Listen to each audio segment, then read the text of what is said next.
Damn, that's wobbly in the wind. Oh, it's 6 stories above Bucharest, Romania. This is a mistake. I got to watch this camera the whole time. Welcome back to part 2 of Jew. I'm intently focused on this camera that is double latched, so it is not the way these jellyfish clamps are made to be used, but I wanted to get Bucharest in the background. No, don't fall. There's Romania in the background.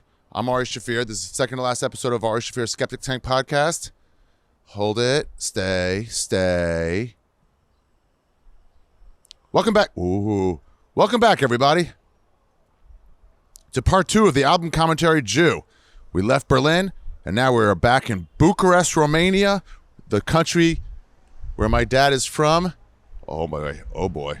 In order to finish off this podcast, let's pick up where we left off. Track 17. Again, this is a response to the Edinburgh Fringe Festival. It is a special. It's a response to the Edinburgh Fringe Festival, and it's a love letter to my people. And on sale now, I've got shows. The Wrong Side of History Tour. It's available right now for purchase. The on sale is everywhere. Hurry up and get tickets. Boston, Chicago, Kansas City, Louisville, Indianapolis, St. Louis, Parks Casino. What's that one? Foxwoods, Omaha, Fort Wayne, Tulsa, Springfield. Shoot. Okay, I think I got everything. Let's start part 2 of Ari Shaffir Jew. And the final part, album commentary, starts now. Oh, and at the end of this, I'm going to leave my playlist that I use for the Edinburgh Fringe Festival. So if you're listening, instead of watching, little Easter egg at the end. Is it an Easter egg I can tell you?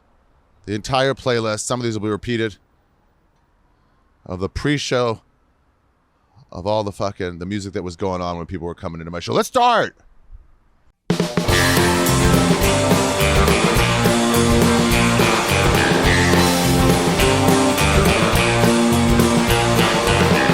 Shaffir owns this song. Ari Shaffir owns this song. Ari Shaffir owns this song. This song is owned by Ari Shaffir. This song is owned by Ari Shaffir. This song is owned by Ari Shaffir. This song is owned by Ari Shaffir. When we left off, we had just finished the what ifs from the Talmud, and that brings us to kosher. The second what if that we used, the Talmud. Oh, no. So the what ifs I didn't use is what if you kill someone by accident? That was, I never even did that by actually. If you kill someone by accident, you fuck it, your wife is a dumb bitch. She gets to chase you down. We went over all that. Another what if was if you kill someone by accident. I forget the third one. There's so many. And then this is the fourth and third. But it's the only one I showed. And it brings in kosher, one of the most interesting parts about being a Jew. I know they have Muslims have halal, but I don't talk about Muslims. People ask me too, why don't you talk about Muslims more? You talk about Jews, you talk about Christians, plenty for a special about Jews. You really shit on Christians quite a lot. For a special about Jews, you really gave it to the Christos. And the answer is simple, because I didn't grow up with any comparison to Islam. We were aware it existed, but we were Jews separate from the Christians. Islam, sure, in Israel, in the Middle East, but in America, it was just like Rudolph the Red-Nosed Reindeer on TV. Almost nothing until Sandler came along and Hanukkah'd it up, made us proud. And then Cartman, we had nothing on TV. We had no representation. So all we saw was we're not that Christians. Muslims, I got no problem. You're in the same boat we are, bro. You're in the same boat we are. Outsiders looking in America. They're fucking arguing Protestant and Catholic. I mean, 12 days of Christmas. How do you take 12 days of Christmas? We had 8 days of Hanukkah. You had the 1 day of Christmas. And then you were like, no, let's get 50% more than the Jews. Oh, who's the better bargainer now? Anyway, here we go. Let's start with kosher. Press play. Here's my favorite. Here's my all-time favorite what if from the Talmud. It's about dietary laws we have. Kosher. You guys have heard that word, right? Kosher. Yeah. Certain things we can and can't eat, and that's what we call kosher. Muslims have halal. Christians just go buck wild. So you can't mix meat and milk. Not allowed to mix meat and milk. The reason for that is God is a cunt. Can't even go into it. But so I never had a cheeseburger till I was 23 years old. Never had a cheeseburger. Yeah, it's weird. Weird upbringing, you know? The closest I got was I had a hamburger, and then 6 hours later, I ate a slice of cheese. And then I was like...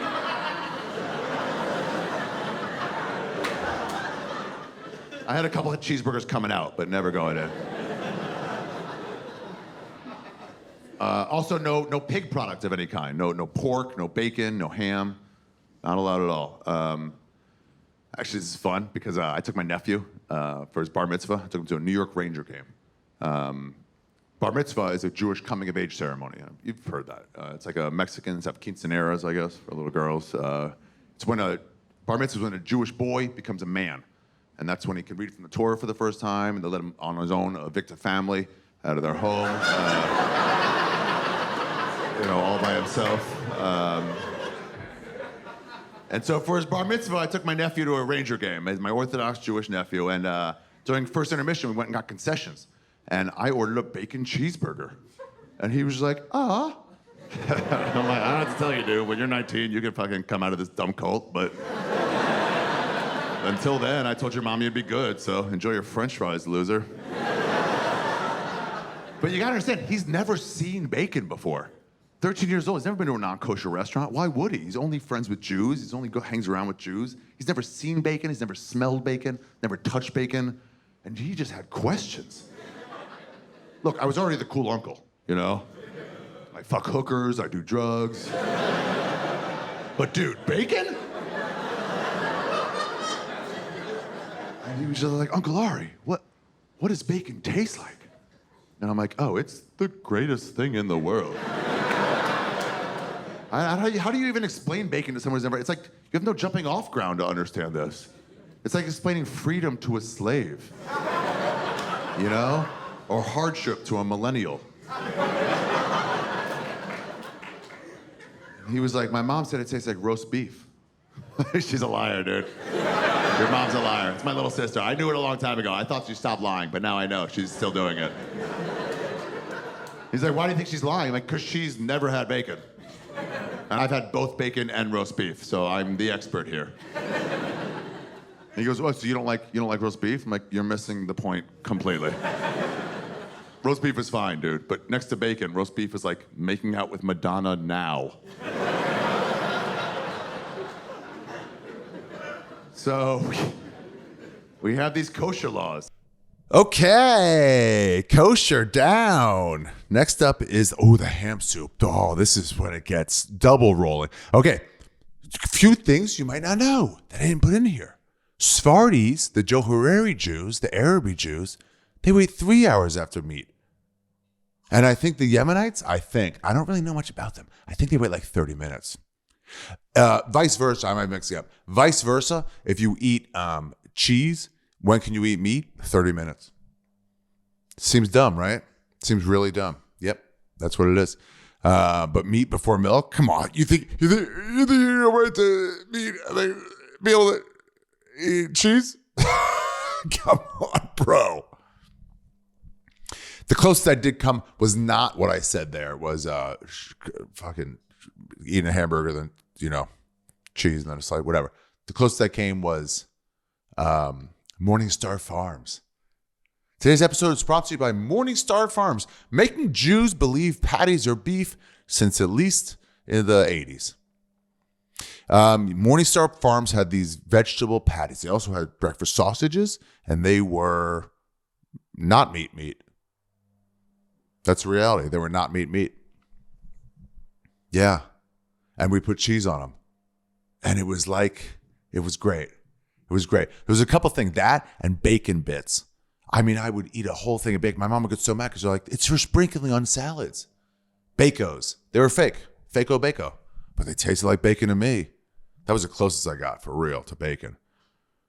Ranger stories. So I did take my nephew to a game for his bar mitzvah. I got some of those agent tickets. I was such a fucking good uncle that day. They're huge Ranger fans, these kids, all of them. I like the Caps enough, but I don't give a fuck. It's hockey. It's fourth sport. Not in New York, it's not. So I took him to a Ranger game. We got the sweet fucking hookup tickets from like a publicist. And we passed their entrance to, his dad dropped him off, I think in the front with me, or his dad dropped him off. And we passed by the entrance to Madison Square Garden. He was like, where are we going? But that's the entrance, because he's been there, a bunch. I'm like, no, we're not going there. You're with Uncle Ari now. Dude, I love when I fucking rise to the occasion. Oh my gosh. So then we go into the Penn entrance where all the celebrities go in and the hookups, and Chris D. Chris D has been going there since he was in high school.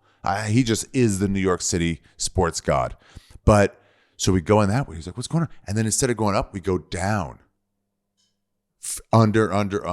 And dude, we saw the fucking owner where you get like all these females. He couldn't touch shit. He couldn't touch anything. That might be. Yeah. So I'm remembering this now. So the actual story is in the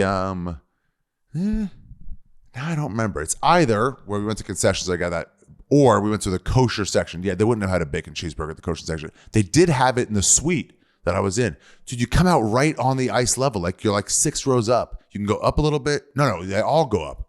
You're like 1 row up. And Chris D was right behind us. Actually, yeah. Damn. Forgot about that. Chris D involved in Ari Shaffir Jew. Yeah, he was amazed. But up there before the game started, I mean, I could eat anything. And I remember going like, listen, I told your mom you'd be good, so you can't have anything. And he had like a plate of like vegetables and fries. And then we got concessions. We went out. We had to leave the fucking suite. It's pretty much a suite. It's just not a sky suite.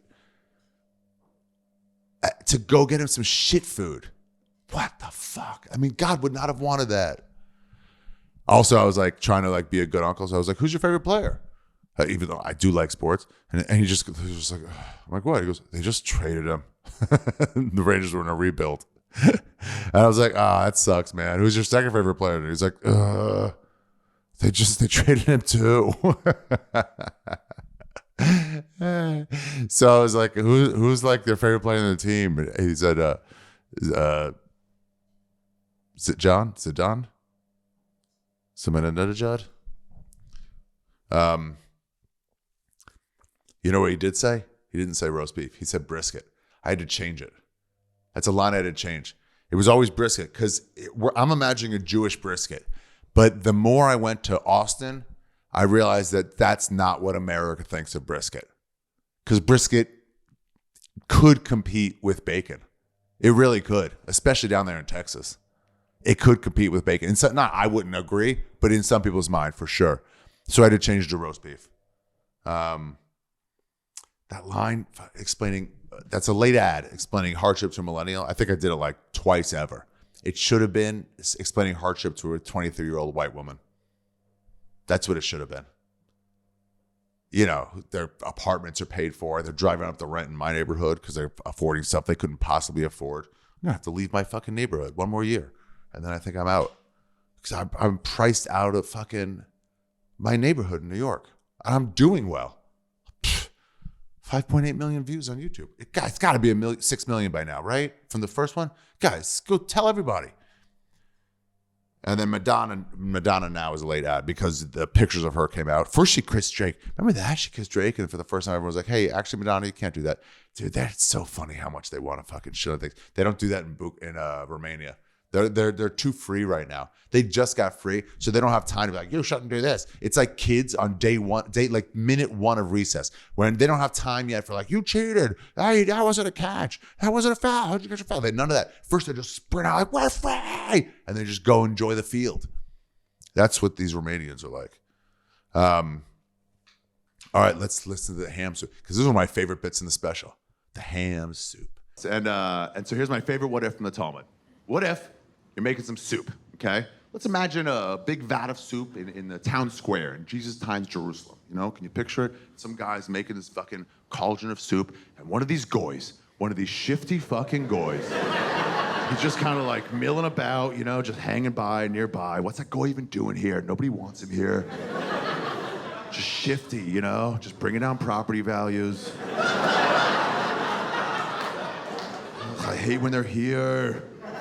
And he reaches into his pocket. This can't be good. What's this goy? And he pulls out, yep, some ham. And no one's looking. He dunks the ham right in the soup. He's like, fuck off, Jews! And he fucking takes off. What if that happens? Can you eat the soup or not? That's what the Talmud asks. That's a legit what if from the Gemara that I studied for 3 weeks in a yeshiva in Jerusalem when I was 19 years old.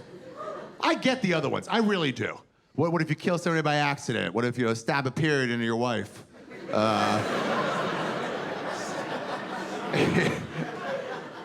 Sure. What if a rogue goy loses his goddamn marbles, breaks through your Jew security, and commits just the softest act of terrorism of all time? It's a hate crime. Pure and simple, it's a hate crime. But no loss of life. But ooh, what a possible loss of soup. Well, what if that happens? That's gonna happen, totally. So if that happens, the Gemara asks, then what do you do? What do you do with the soup? Can you eat it or can you not eat it? What do you, not the Orthodox Jews, everybody else. What do you guys think? Eat it, a couple hell no's. What? Take out the ham. All right, you're thinking. You're thinking. That's what the Gemara does, by the way. It just teaches you, like, think it out, logic this out. What can you do? You know, maybe run it through a sheet, maybe whatever. Like, you know? But all they did, the ancient rabbis just discussed it and come up with the answer. And you're all wrong. You're all wrong. You were never going to get it. The answer is, for sure you were never going to get this. The answer is, it depends on the ratio of ham to soup.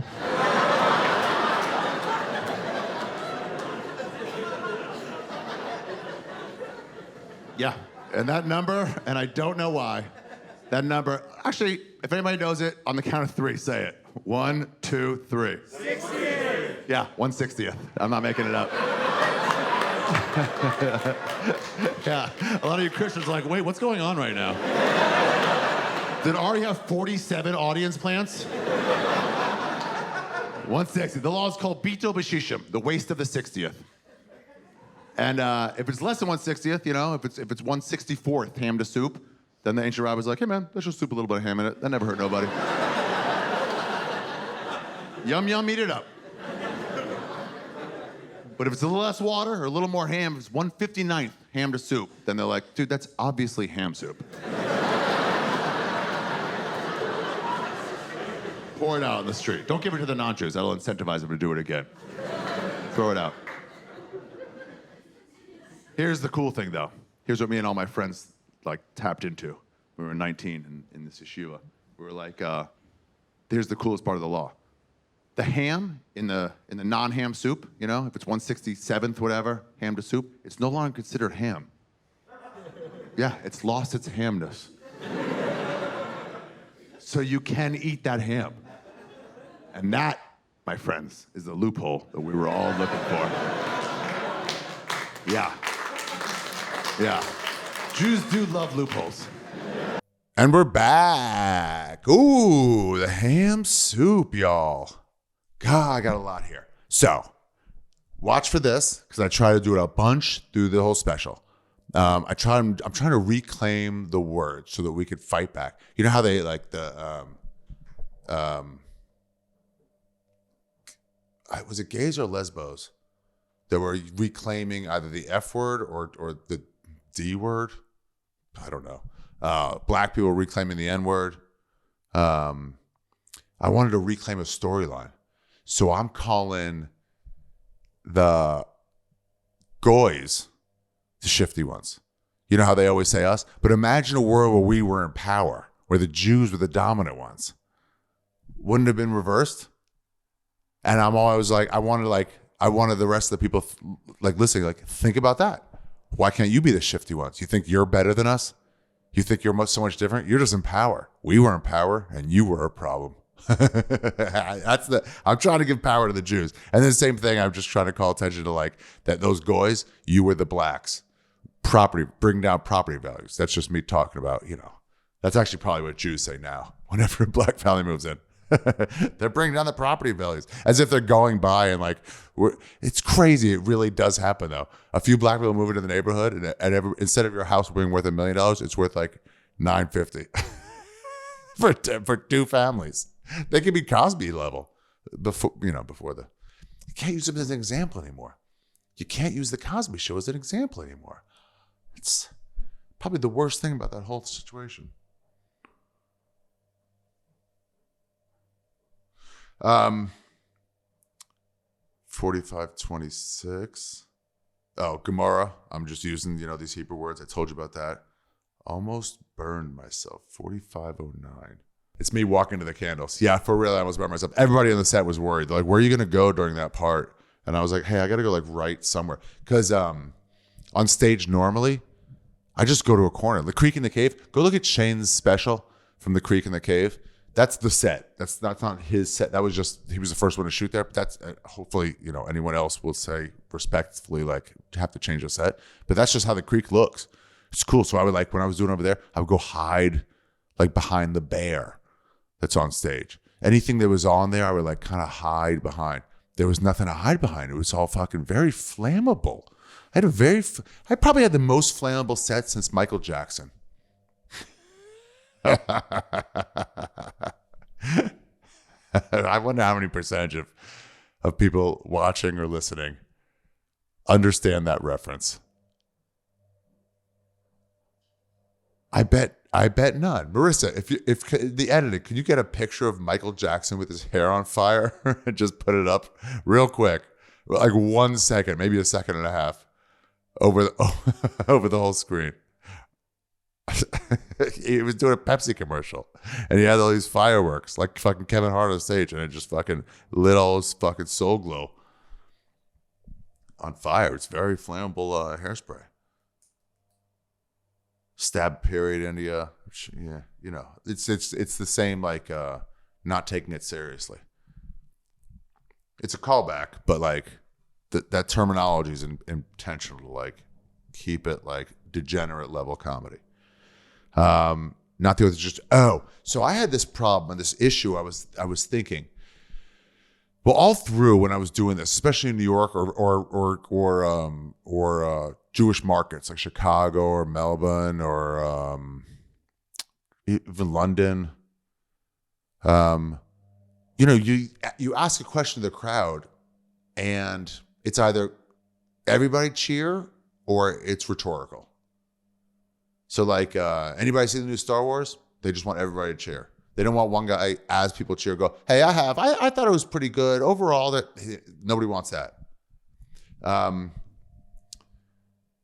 But when I was doing that and asking questions, sometimes there'd be Orthodox Jews in the crowd who would know this, and they would yell it out. And then also the problem is I ran this so many times in New York City. Where am I going to sit? That people, I know people had seen this stuff before in the audience. I know it. You have regular comedy fans. They want to go to a taping. So I had to ask them before the show started. Adrian did it once, and I did it once over the loudspeaker. I was like, if anyone's seen these things before, or if they're Orthodox Jews, I reminded them about the Orthodox Jews. I'm like, don't answer any questions I ask. I cooked it that much. That's all. Be quiet when you already have seen it. Because, you're supposed to watch it for the first time. It's not a quiz. It's not like you're going to get bonus points. But they were all good. And every time I did it, I was like, I can't wait too long because someone's going to yell it out. So 3 of the 4 times, I did it the way I'd always do it in New York or on the road. I would just say, anybody know? Anybody know? And sometimes people make a guess, like that lady that said, take out the ham. And that really is what Gemara does. It just presents you with ideas, the Talmud. It just presents you. Should I tell you what the Talmud is? I should tell you what the Talmud is. It's an oral tradition. The 5 books of Moses, Deuteronomy, Genesis, all those, Leviticus, That's not what we call them. That was written down, and then all the arguments was passed down orally from generation to generation. But when the Romans came, this is real history, to wipe us out, there's no joke here, they said, hey, we're going to lose this information. We better write it down. And they didn't do it like I Am Legend. Not I Am Legend. What's the Will Smith one where he's fucking, it turns out, spoiler alert, he's blind? You got to wait more time before saying spoiler alert. He's blind. The Book of somebody. And he just knew the Bible by heart. Why did he have the book, though? I have to give this book to he actually had a book. It just had no pages in it. What a dumb thing to care. You're a blind guy getting into fights on the post-apocalyptic road, and they're making you carry a big fucking heavy leather bound with blank book, a notebook? Plot hole. Anyway, I had rabbis once, and they knew it by heart. The rabbis in Israel, yeshiva, Beit Midrash Torah, they knew it by heart. You know how I know? Because one time we had a whole class. I don't know which tractate, which book we were doing. Could have been Baba Kama. Could have been Kama Sutra. Anyway, I think we took a break, went to the bathroom, or it was the end of class. And the rabbi had been leading the whole thing and turning pages. You may know where this is going. And at the end of class, somebody was like, I think it wasn't Rav Machlis. It was one of them. And he goes, let's just call him Rav Shmuleybergstein. And somebody said, Rabbi Shmuleybergstein, this isn't the right book. And he was like, oh, yeah, I picked it wrong. I went up the shelf. And then we're all like, but you were leading the class. You were reading it and leading the class. And he goes, yeah, I mean, I know it. And we were like, you knew when to turn the page. He goes, yeah, I've read the whole Gemara like 700 times. Like, what? He knew the word that the page ended on. I don't think you guys understand. It's like an encyclopedia, bigger writing, but it takes up a whole shelf. In your library, there's like 15 of them. How many books of the Gemara are there? Hey, Siri, how many books of the Gemara are there? No way she gets Gemara. It, right? Hey, Siri, how many books in the Talmud are there? Okay, I found this on the web. For how many books of the Talmud are there? Check it out. 63. No, that's not true. The Babylonian, ignore time limit, remind me 15 minutes.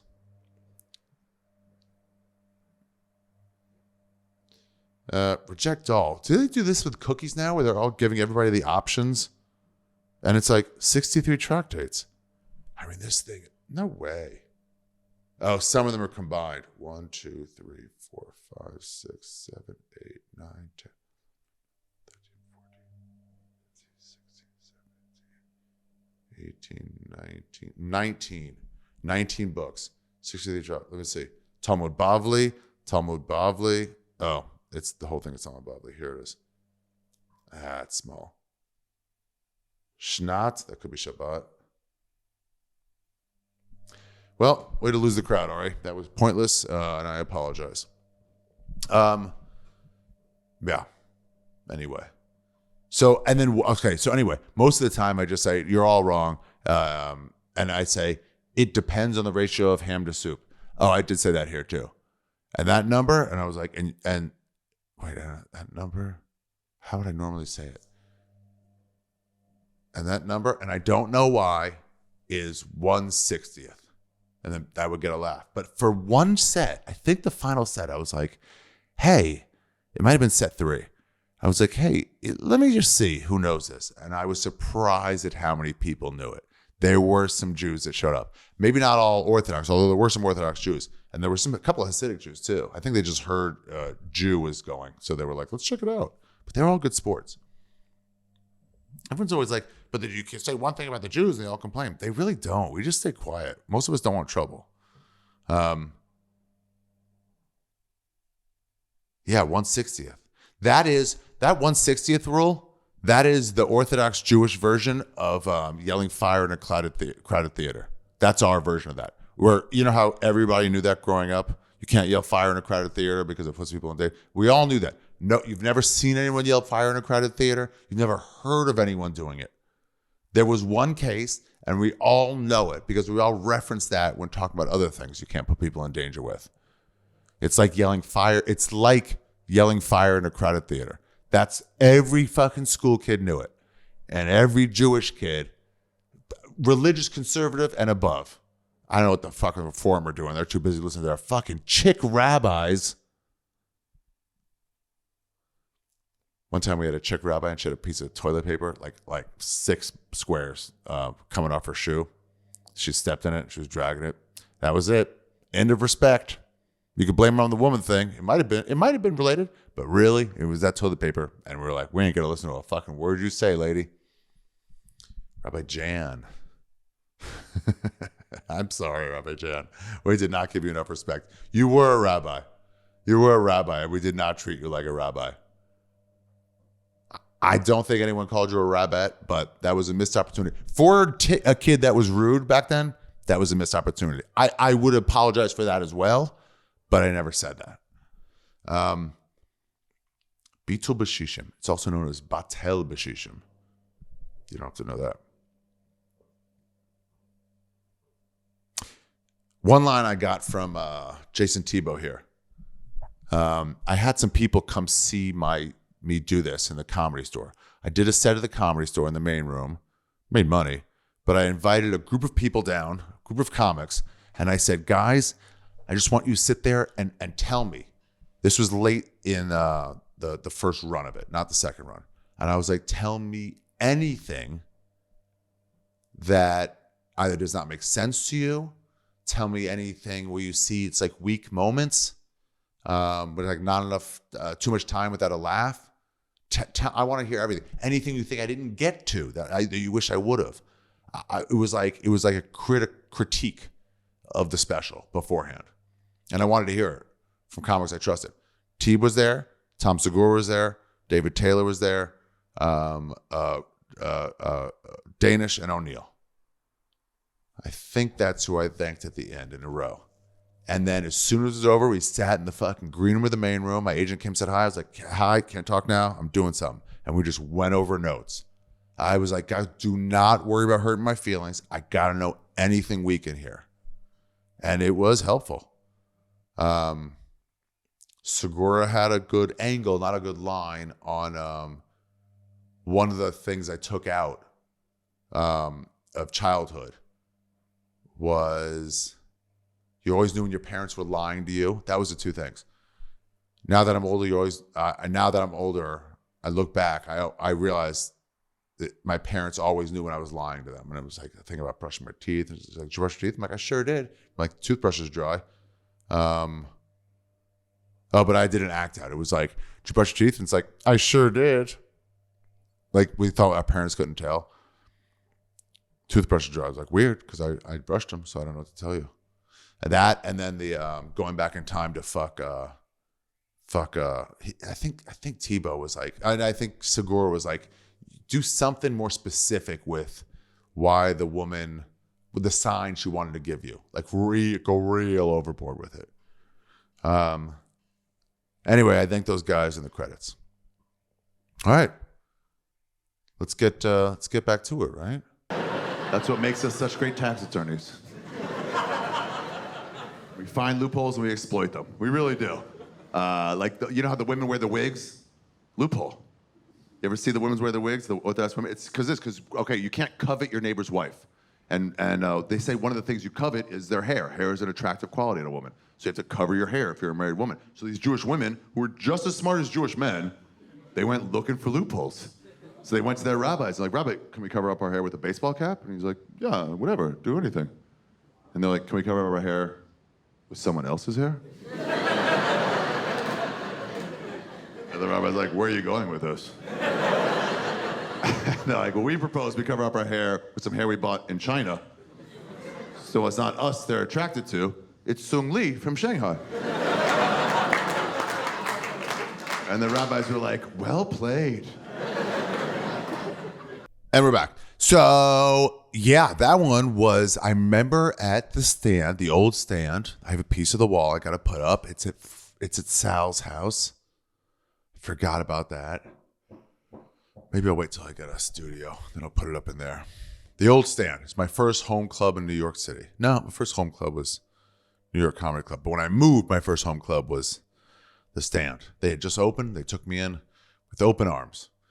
I became really the only guy in New York that was part of the podcast scene. And so they got a lot more business. Anybody you wanted to see from the podcast scene, I was the only one. If you're in New York, I'm the only one there.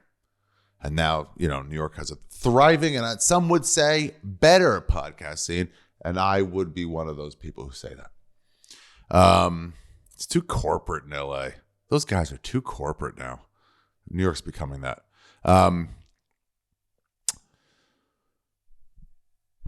So at the old stand, I remember a Hasidic Jew and a woman coming in and sitting to my right. It was like a wide, very wide room, not like kind of a mothership that is perfectly shaped. And I kept my eye on her the whole time. And I was making this joke about the wigs. It came out of a Q&A, actually. It came out of a Q&A.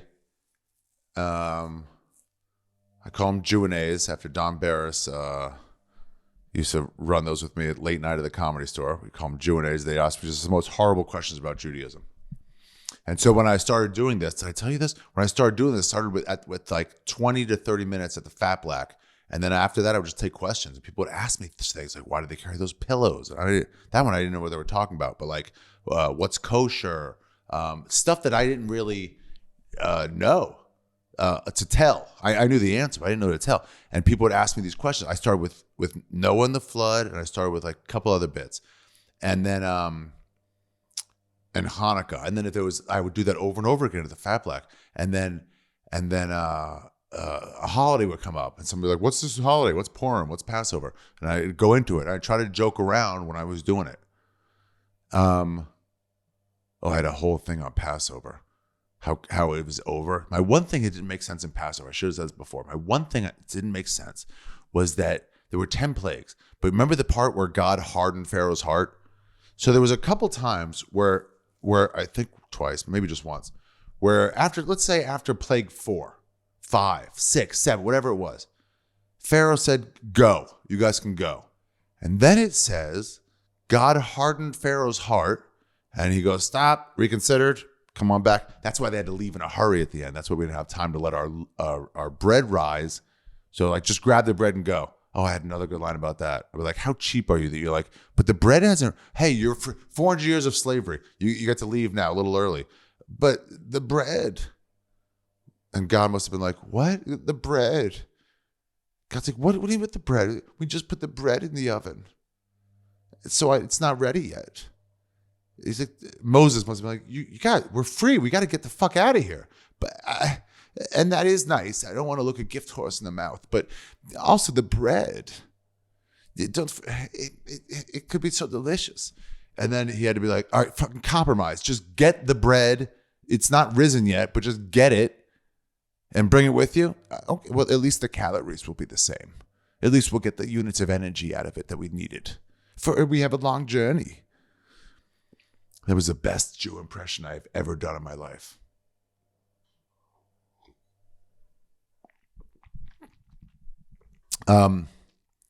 Wait, Passover. Oh, so where was I? I was talking about what I said in Passover. Oh, and here's the other thing I didn't understand in Passover. Why? So God hardened Pharaoh's heart. It was, they were gone. Let's say it was after plague 7. I think it was earlier, but let's say it was after plague 7. Hey Siri, when did God harden Pharaoh's heart?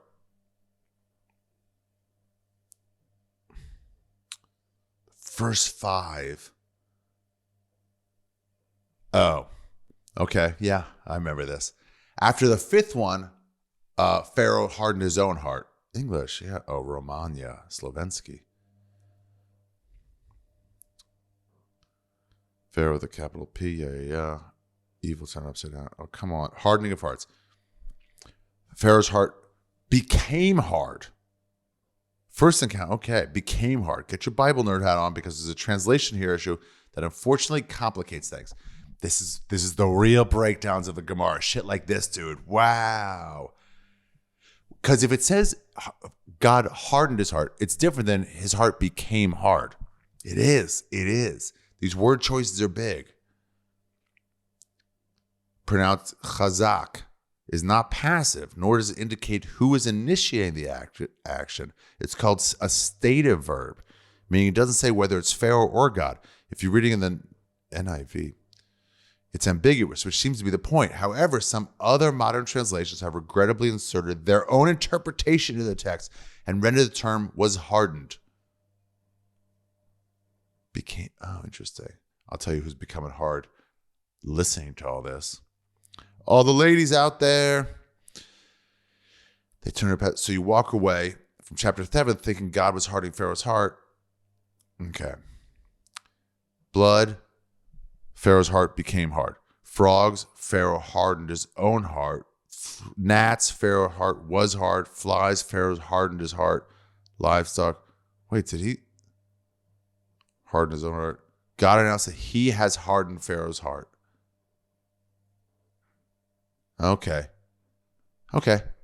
So Pharaoh's like, nah. And then he's like, no, I switched my mind. But on number 8, so every one, God, I didn't remember this way. On every one, Pharaoh said, okay, we're done, which is good negotiating. That's what Hitler did. He goes, tell you what, let's make a pact. You help us get through here. We won't invade you. And then as soon as they got through there and got like the Ukraine, he was like, all right, now we'll get fucking Romania also. We'll get the Czech Republic. He just got all of it. He goes, yeah, I lied.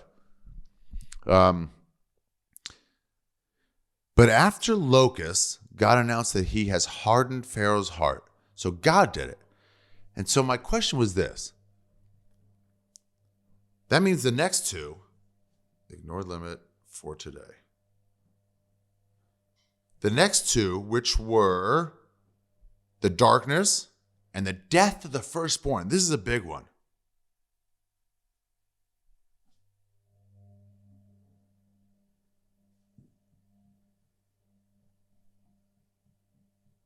Oh, did that lead to it? Either one. It was over. If God just let it go, it was over. They didn't have to have the firstborn dead. Pharaoh wasn't going to change his mind that time. Right? Do you understand what I'm saying? Pharaoh was like, we're done, we're good. And then like, you change your mind? He goes, actually, no, not this time. I'm not going to change my mind. You guys are actually quite a lot of trouble. And like I said earlier, not really great employees to begin with. So I don't need to prove a point. Please, just go. It's like when they throw somebody out of a club, like, well, I'm not paying my bill. Like, you don't have to. Just go. Leave. We don't want you here. Leave. And like, well, I shouldn't pay my bill. It's like, just go.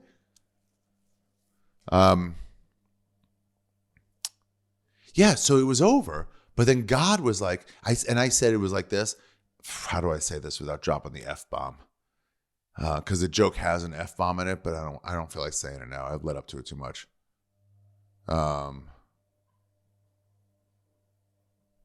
Let's replace the F-bomb with film nerd. Film nerd.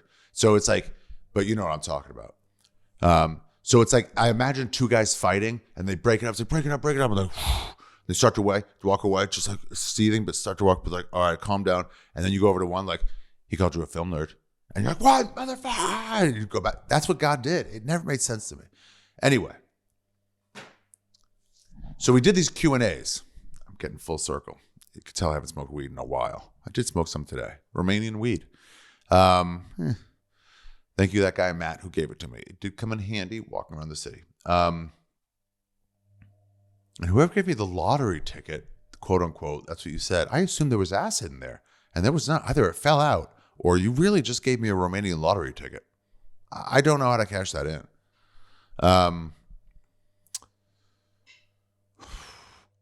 The Q&As. So we do these Q&As. At the Comedy Store way back was just jokey. But this was really like, what do you want to know? And I'd make jokes. And I remember somebody asking, what about those wigs? And so I explained it. I tried to explain it and make a joke about it. And I think I came up with it like nearly like this. It's just like, it's better looking hair, by the way.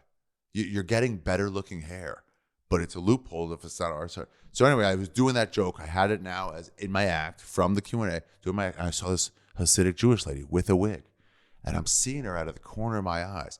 And I'm doing for the fucking 1 minute long bit I just did here. This is a long interlude. And I'm seeing her out of the corner of my eyes. So I'm telling this joke. I'm like, this is the only woman that not only in the crowd tonight, but maybe that I'll ever get, that I can get a real read on. And it's like, will she be offended by this? Will she be like, no, because I don't want to hurt anybody's feelings, especially if I'm talking about specifically their group. You know, I did it once when I was talking about fat chicks. It was just so like hurtful. And I remember looking at it as I started the bit, I saw some like obese, like Bert Kreischer level, like woman in the front. And I was like, oh, this is going to make her feel bad. And I didn't want to do that. Like I knew going in. So I'm looking at her going, how's she going to react? And dude, she was dying laughing. A la mate. No, that's ad meta. Till she died. She was laughing so hard. And what I got was that she kind of felt like finally someone's speaking to my experience, to my situation. It is funny. It is a dumb loophole. We do have to wear this thing.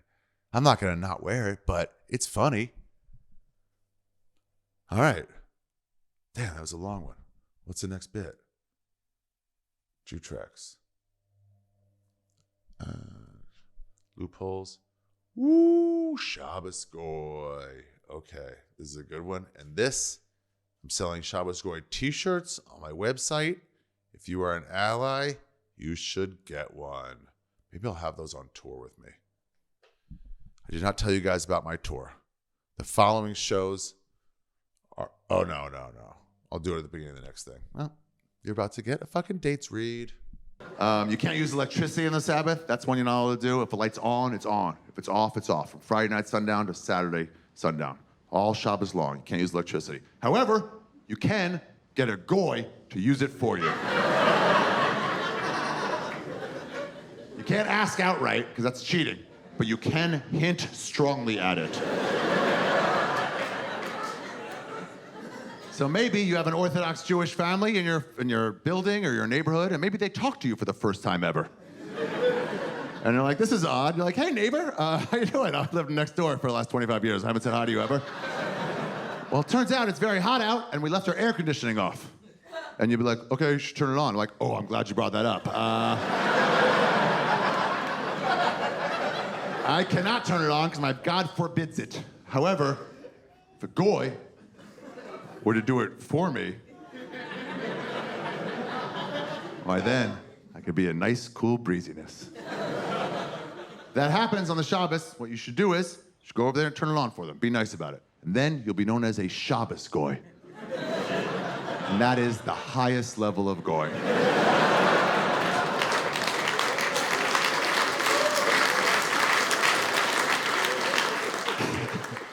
Yeah, in fact, actually, if you have next door neighbors who are Orthodox Jews, just go over there and be like, how's your light situation today? Friday night to Saturday. Like, can I help with anything? Anything bothering you? Hint, hint. They'll love you, dude. They'll give you tons of challah. And we're back. Shabbos Goy. That was a good one. I had an alternate for this. I had an alternate possibility. A few different ones. I had the elevator as my scenario. One thing you should know is that the Wrong Side of History tour is coming to your town. You can get tickets right now on my website. Kicks off in Austin, Texas, but you already missed that. That's sold out in June. It kicks off in Bensalem, Pennsylvania, right near Philadelphia, at the Parks Casino on October 21st. Then it moves on to Omaha, the Omaha Funny Bone, November 1st. Minneapolis, November 2nd at the Pantages. Madison, November 3rd at the Barrymore Theater. Chicago, November 4th at the Vic. Those tickets are nearly sold out, so hurry up if you want to go. Iowa City, November 5th at the Englert Theater. And then what do we got? November 6th, Springfield, Missouri. First time playing there at the Blue Room. November 7th and 8th, Tulsa, Oklahoma. Oklahoma City, do not come. I swear I'm going to come to your town. I said earlier it just didn't work out to do this, but I will be doing it on a Texas run. But Tulsa, Oklahoma, November 7th and 8th. One show each night. November 9th, Kansas City, the Uptown Theater. November 10th, Louisville, Kentucky at the Bombard. That one may or may not be on sale. I'm not sure. Hopefully it is. Indianapolis, November 11th at the Closed Memorial Hall. St. Louis, Missouri, November 12th at the Pageant. Fort Wayne, Indiana, November 13th and 14th. And then, I don't know, we got to announce a whole big thing. But in February, we got Boston, February 2nd at the Wilbur Theater. Second show has already been added. First show is nearly sold out if it's not sold out. And then February 3rd, Foxwoods Casino at Foxwoods, Connecticut. Get tickets for all shows. The Wrong Side of History. It's my brand new hour. It's none of the shit you're hearing here. And it is fucking killing. And it's really starting to come together as a fucking cohesive thing. So let's talk about Shabbos Goys. Actually, go get tickets right now. Put this on pause and get a ticket. Go ahead, 2 or 4 tickets, and then find people to go with you. Also, there's this dynamic pricing thing. If you ever see a ticket over $100, that's them trying to stop a scalper. Do not buy one of those tickets. That's an inflated ticket price. Go get one of the other seats. That's to stop scalpers or something. I don't fully get it, but it's crazy that it just gets that high. It's not supposed to. So hold off or check back later. It definitely won't be like that during this week probably for the new ones, but just get another seat. You know what I mean? That's nuts. Okay. So here's the other, I had, what if a Jew in your building wants to take the elevator. Like you get out of the elevator. I realize not everybody can relate to this, but because not everybody lives in buildings like New Yorkers. You get out of the elevator and a Jew family's waiting at the bottom and they go, "Oh, you got out of the elevator." And they're like, "Yep." And they're like, "Sure would love to take the elevator myself." And you go, "Why don't you?" And they're like, "Because I have to hit the button and I'm out to hit the button because my God forbids it." However, same thing. If someone else were to hit the button for me, why then I could ride up and, so something like that. We're about to walk 6 flights up the stairs. They actually have Shabbos elevators now that automatically open and close, go up a floor, open, close, go up a floor, open, close. So you're not opening or closing it. You just have to get on and wait. The non-Jews in those buildings fucking hate it. Because you want to go to your 8th floor building apartment, you got to let it go up. It's like a fucking kid hit it every time and every Saturday. Of course, it's anti-Semitism. It's taking you forever. You got to piss. These fucking Jews rigged the Vader. Yeah, I could see how they'd be like, "Let's talk to Kanye about this." That's going to be on his tombstone for a while. That's crazy. I think he was just manic. Oh yeah. And so my example, though, was somebody's like, "Why don't you just hit it?" And you're like, "Because my God forbids it." And I told people, like, if that happens to you, you should tell them, "Your God fucking sucks, dude," and walk away. And then I go, "But if you want to help," I changed it. You shouldn't walk away. That was me dealing with my anger. You should help them. It's really not that hard, and they are in need. And they could probably help you with your taxes. If you have a question about taxes and how to hide or how to hide gold and how to not report something to the government, they're your guys.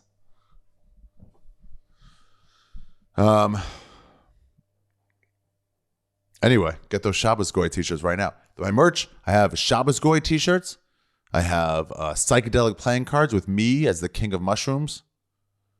There's acids, mushrooms, DMTs, and weeds.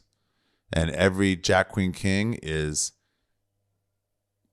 holding the thing, taking the thing, and then feeling the thing. Jack the Queen the King. Mushrooms, weeds, whatever. Available on our website right now. Plus the cat shirts, and I'm getting the old cat shirts back. And I think I'm gonna have to try to have some special fucking merch especially for the theaters. Either for the Wrong Side of History, and maybe if I can get my shit together for each venue. For each fucking theater gig anyway. Like, what could it be the Wrong Side of History for, like, at a specific place? me like throwing away a cigarette and starting the Great Chicago Fire. You know, me helping fucking whoever that gangster was, but cheat on his taxes. That's how I ended up getting him. Shit like that. Anyway, let's start the next one. What is the next one? That was Shabbos Goy. Now is Bitul B'Shishim? Back to the waist of the 60th. Me and all my friends were like, that's a loophole we've been looking for. What if one of these goys comes to my mom's kitchen? You know, maybe the Amazon delivery guy. And he's like, hi, Mr. Shaffir, I need you to sign right there. Just right on the line, if you don't mind. Yeah, just sign. Yeah, just right there on the line, if you don't mind. Hey, what are you cooking back there? Oh, is it some soup, you fucking bitch? You know, makes a break for it, reaching into his pocket for his pocket ham. That honestly, we thought you guys had ham on you at all times. We didn't know any goys, we didn't want to know any goys, we just thought you guys were like, just in case some juice soup appears, all gonna be ready. Fucking dunks it in the ham, fuck off Jews, you know, and then takes off. Me and all my friends, same exact daydream. None of us were like, I'm gonna go fight that guy. Well, why? You'll lose. There's no reason. No, we all the same daydream. I'm going for that measuring cup. And if it's less than 1/60th, we're eating ham soup tonight. Okay, yeah. So we really did talk about that. That really was a daydream we all had. In yeshiva anyway, we were like, what? Oh, that would be so sweet. We were like, what if it happened against our will? Now, there is a story of a rabbi who someone did drop less than 1/60th into a soup and he didn't know. And he was so pious that he just started vomiting. That's a real story. He just started barfing and just throwing up and chuckling. Like, what's wrong with me? Like he was exercising a fucking demon, like he was cursed by a witch. What is this? What'd you put in the soup? Just fucking. And then his son had to go, I did not tell you. I did. It's not as good as the last one. I did drop a bit of ham in the soup. It was.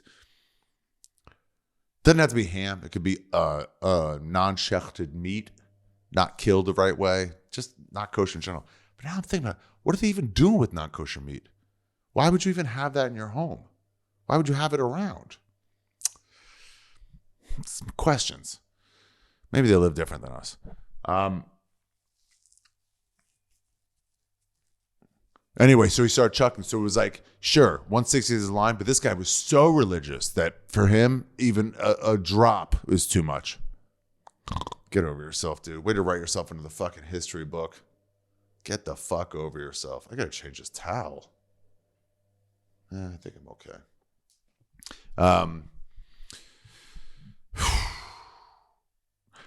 The Sfardis have a different interpretation of this than the Ashkenazis. The actual full rule is if it is below a recognizable amount, then you just assume, you just leave it in there. So if you pull out the ham itself, you're like, no, you gotta chuck that. They mean if it's like little bits like chunked up, like, and it's the same size as all the beef in there. They're like, I'm not gonna be able to tell the difference which one's which, and they're like, just leave it in. Like, why not just drain all the meat at least? Like, nah, leave it in. So it has lost its hamness in that sense. But if you can see it, like as it's sinking, fucking scoop it out. You got to scoop it out. It's if you can't tell. But how could you tell? You drop a fucking piece of, unless it's a whole ham hock, then you pull it out. But then that wouldn't be less than 160. So if it's even less than that. Okay, let's go. What's the next fucking bit? Ham soup, Shabbos goy, pizza b'shishim. Jews are pretty normal. This is an important bit.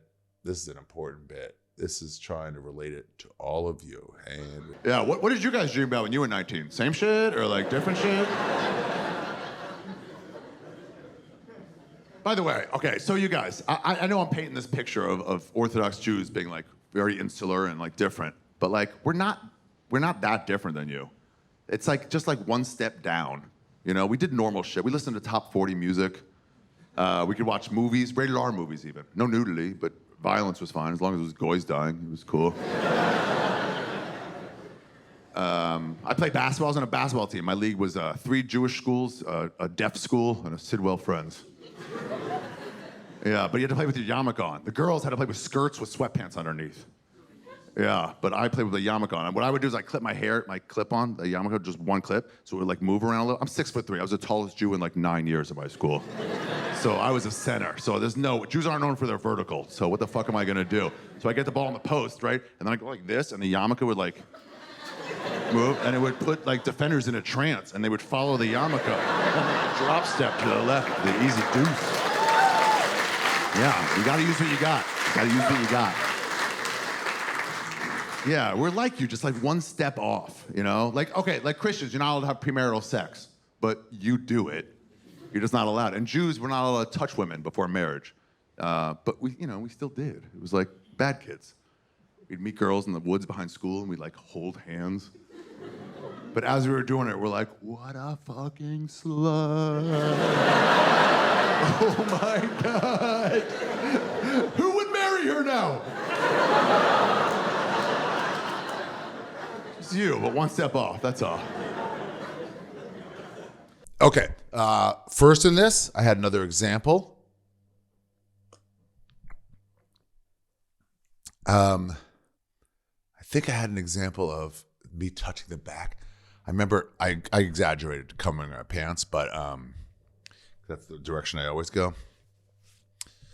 I had a question from the audience in Bucharest. They go, she goes, does any stand-up set not include like talking about masturbation? And I was like, have you heard other ones? She goes, yeah, everyone I've heard. I'm like, well, then that's your answer. I guess no. They all do include it.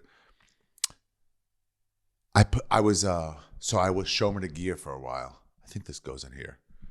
And which means you can't touch women from the opposite sex. The only woman you could touch is went over this, right? Your mom, your daughter, your sister, and your wife. And vice versa I remember another one. And vice versa for women. Your father, your son, your husband, your brother. And in fact, me and my sister were fighting once in the hallway, Hebrew Academy of Greater Washington. And we had a new rabbi. He didn't know we were brother and sister. So he just saw two people fighting.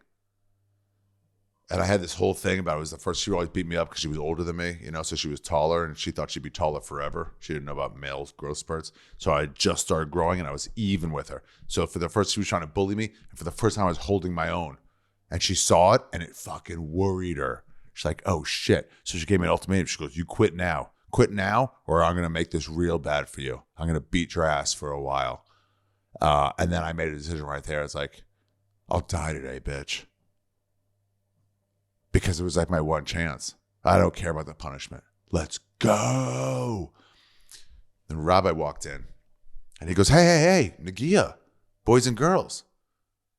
And we looked and we're like, oh no, you're new. We're brother and sister. And he goes, oh, okay. And so then we go back to fighting. And while she was distracted, I fucking swept her and I just rained down blows on her. I was like, it was a big turning point in my development.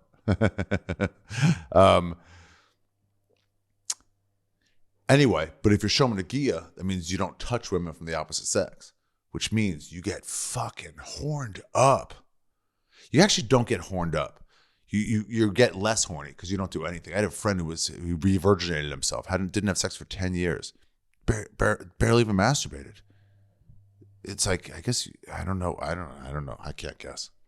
But anyway, when I was in yeshiva, I definitely wasn't touching anyone from the opposite sex. And I went on like a date, a non-touching, like we just went out. I didn't know if we were like friends or I wanted to be more friends. I had this crush on this chick.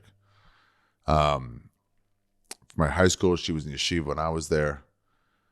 And we left, we just went on coffee or something. And we left, she got into a cab. And then she started going to the cab and she fell. And then instinctively, this is the bit, but this was true. Instinctively, I just went to like catch her. So my hand went on her back. And I'm remembering these jokes. I was like, not her Me Too back, but like higher up, her like legal back. And as I touched her back, I came in my pants. That's the joke. The reality is I did get a boner. from touching a girl's back because I hadn't touched any woman for over a year, like a year and a half. So just touching this woman's back through a sweater, I was like, whoa, it was like electric. We also did play Yeshiva Basketball League. So the yarmulke, shifting yarmulkes, dude, there's so much. So we had to clip our yarmulkes onto our hair. We had these hair clips. This was a bit that I lost years before, but I had it. We had to clip yarmulkes on. That's how it stays on. People ask how it stay on. It's like these little hair clips. One on the right, one on the left, and then if we really want to keep it on, one on the third. I was a bad kid, so I only had one in the middle. Did I say that? I might have said that in here. But what would happen is sometimes your yarmulke would fall off during the games because you're running up and down the court. No, they don't want you to stop right then. But any stoppage of play, we'd have water boys come out, and we'd also have yarmulke boys. Pick up your yarmulke and fucking hand it to you. But as it fell off, if you run up the court, you see it, you grab it, and you fucking frisbee it to your sideline. And they'd hold it for the yarmulke boys would hold it for you, waiting. But I was in Jerusalem League. Man, I was good. I was good on defense. I block a lot of shots. I blocked so many shots, I actually made a game of it. I started writing burnout notes. At the time, I was taking that in the back of Sport magazine. They had one of those things that go jump 13 inches higher in just 10 short weeks. And it wasn't the waffle shoes. The waffle shoes that you would stand like this up, so it would increase your calf muscles. It wasn't that. That cost money. This was a fucking $10 program, a training program. You'd run. You do like jumps with like, and then like move your feet, like knees up in the air as you jumped and then all the way down. It was brutal, but I did it every day and I could dunk by the end of it. And I was fast. Point guards run a fast break. I caught up to them. I was good. And so I could jump high too. And I was longer than most Jews. And I blocked shots. I'd always block shots. I had good timing for that. So I started blocking shots and then I pull out of my sock a burnout note. Like one was just a picture of a hand. Another one said, your teammates are starting to get mad at you. Another one was like, I'm not going to talk shit until the ball lands. It was just that. And after a block shot, I would like go over to them and they'd be like, what is this? We were very creative. Jews are very creative. We all thought it was fun. But Chaim Zakheim taught me to drop step to my right. I catch the ball in the post. He'd be like, Ari, he was great. He was a great basketball player for our league. He'd like, I'll throw it to your low side. You take that drop step in, catch it, and just keep spinning. Because before I was get like, let's say the basket's there over my right shoulder. I'd get it, and then pull it in and then start making a move. He goes, just have the move being made beforehand. But he goes, fake left, yarmulke shifted, move right, yarmulke shifts over to the left, and drop step, easy deuce. Let's go. What's next? What is next? Just pretty normal. Sin chicken. Oh. Let me tell you about Yom Kippur. It's our biggest holiday. It's our most somber day in the Jewish calendar. It's a day of atonement. It's part of the Aseret Yemei Teshuvah, the 10 days of repentance, from Rosh Hashanah to Yom Kippur. And you have to pray for forgiveness the whole day on Yom Kippur. You have to fast from sundown to the next day sundown. It's super somber. God's judging you for your sins. He's deciding on your fate. This is one of my earliest memories. This is me as probably a six-year-old, maybe, first grade. Guys, it's going to get weird right here, just so you know. First grade, my dad, before Yom Kippur started, he was like, hey, come with me to the front lawn. We're going to say this prayer called Kaparot. And he brought with him to say this prayer a chicken, a live chicken. And I was like, I'm going to name it Big Nate. Yeah, my dad said, oh, we will not be naming this chicken. Yeah, and I should have said, Dad, what does foreshadowing mean? Here's how Kaparot works. You say this prayer over and over again, and then symbolically, as you say it, your sins are supposed to kind of like wash off you a little bit. But they don't evaporate, the sins. They got to go somewhere. So this chicken, yeah, it's a sin chicken. And it eats sins. I know, I get it. It's very strange. We're not the only culture that does shit like that. There's other cultures with similar stuff. There's a tribe in the Amazon, Central South America. Every 3 years, villagers come together, they put their sins on a goat, and they fucking kick the goat off a cliff. Yeah. Catholics, you tell your sins to a rapist behind a counter. And then, he knows whatever he wants with it. So let's not judge what's weirder or less weird. It's all pretty fucking out there. And Jews, we got a sin chicken. So 6 years old, first grade, we're saying Copper Road, we're saying this prayer over and over again. All my sins, you know, my gossip, fucking eat it, sin chicken. I punched my sister, I stole a pencil. Eat it, sin chicken, you love it, slurp it up. My dad's over there doing his Copper Road, and this chicken's just fucking gobbling. Fucking covering this bitch in sins, you know? It's like a bukkake of regret all over this fucking slut's face. God, come on, just Bible talk, you guys. That's all we're doing here. It's just regular Bible talk. We've done this before. And then we were done, and my dad was like, all right, symbolically, we're wiped clean of sin. I was like, oh, so cool. Can we go back inside? He goes, yeah, we can go back inside, but before we do, I mean, this chicken's got to pay for his crimes. What? Big Nate? What did Big Nate do? He goes, no, there's no one here by that name, first of all. I already told you that. Second of all, he knows what he did. He punched his sister. He stole that pencil. He gossiped. All my stuff. Look, man, Jews are excellent lawyers. And this motherfucker's gonna hang for his crimes. Yeah, so he reached down in front of me, 6 years old. I was screaming for him not to. I was like, no, please. And he reached down, he grabbed this chicken by the neck, and, calm down. He didn't snap the neck. He picks it up by the neck and just starts like, oh yeah, way worse than whatever you guys pictured 5 seconds ago. Far, far more barbaric. Whatever you were thinking is like the way, I did not see it coming at all.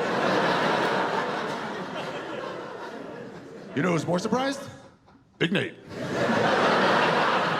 You should have heard like, what the fuck? That's how I die? You asked that chicken 8 minutes earlier, how are you gonna die? No way, it guesses correctly. Big Nate, how are you gonna die? Like, old age, I think, probably old age. These Jews treat me great, you know? He's never gonna, I'm gonna die by swinging over a Hebrew's head in some Northern African voodoo ritual. That, by the way, was not only my family. It wasn't like we were the weird ones. If you drive down the streets the afternoon before Yom Kippur, down Teaneck, New Jersey, or Skokie, Illinois, or Kent Mill, Maryland, or wherever you guys keep your Johnny Cash Jews, yeah, you'll see dozens of them lassoing poultry in front of their horrified young sons. Then he finished, and he threw it down right near my feet. Not dead, just hurt bad. Like not gonna recover bad. You know, taking a wing, trying to get away, like,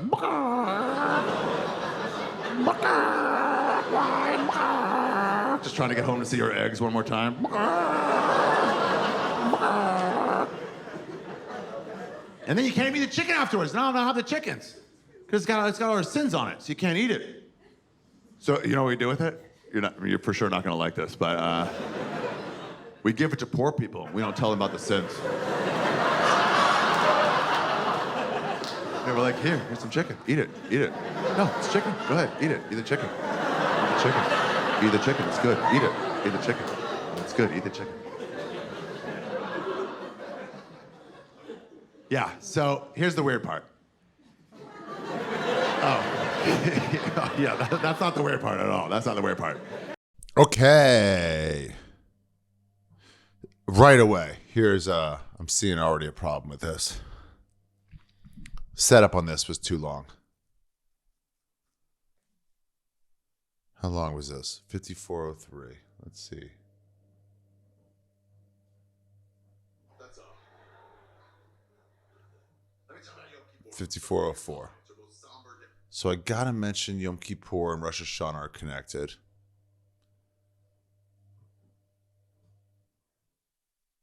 Let's see how far I go. Prayer, a chicken, a live chicken. And I was like, I'm gonna name it Big Nate. No, I guess it's not a minute.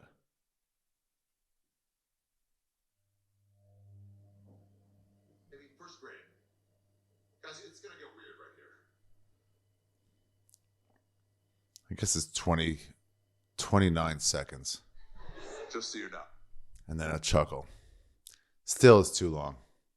That should have been 15 seconds. Maybe 20. It wasn't a big misdirect. It wasn't a big enough misdirect to say it's going to get weird right now. You know, it wasn't that much of a payoff.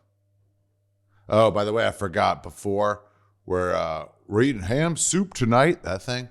That's one where they advised me to turn the laughs up in that. I'm pretty positive. And I was like, can't. And I remember the director was like, it's funnier than you're getting credit for. And I was like, yeah, but I actually never was able to make this work consistently. That one joke. I can make it work sort of okay, but I'm finessing it. And I was like, listen, I had 4 chances to get it. And if I didn't get it, it just wasn't to be got. So this is the laugh we have to show a chuckle. But back here to the Sin Chicken. Too long a setup. So Kappa wrote, the waving it over his head. I was considering doing this special, doing this taping in Tel Aviv or Jerusalem. It would be very cool. And I also thought about doing it in a synagogue. I wanted to do it at 6th and I in D.C., but they were like, well, we're getting one complaining fucking member and we're fucked. It's funny, but, once they saw the material, I even was like, listen, I've justified this. I've made Orthodox Jews laugh at this. This is very funny. It's not mean. I've cross-checked it. And they go, yeah, all it's going to take is one angry lady and it's going to be our ass. So that was out. That would have been cool because it already works as a music room. And that's kind of where I was raised, in that area, or nearby anyway. But I also thought about doing it in Israel because it was like for obvious reasons, right? Somebody said I should do it in like Palestine, and I'm like, that's dumb. That's not gonna be a good show.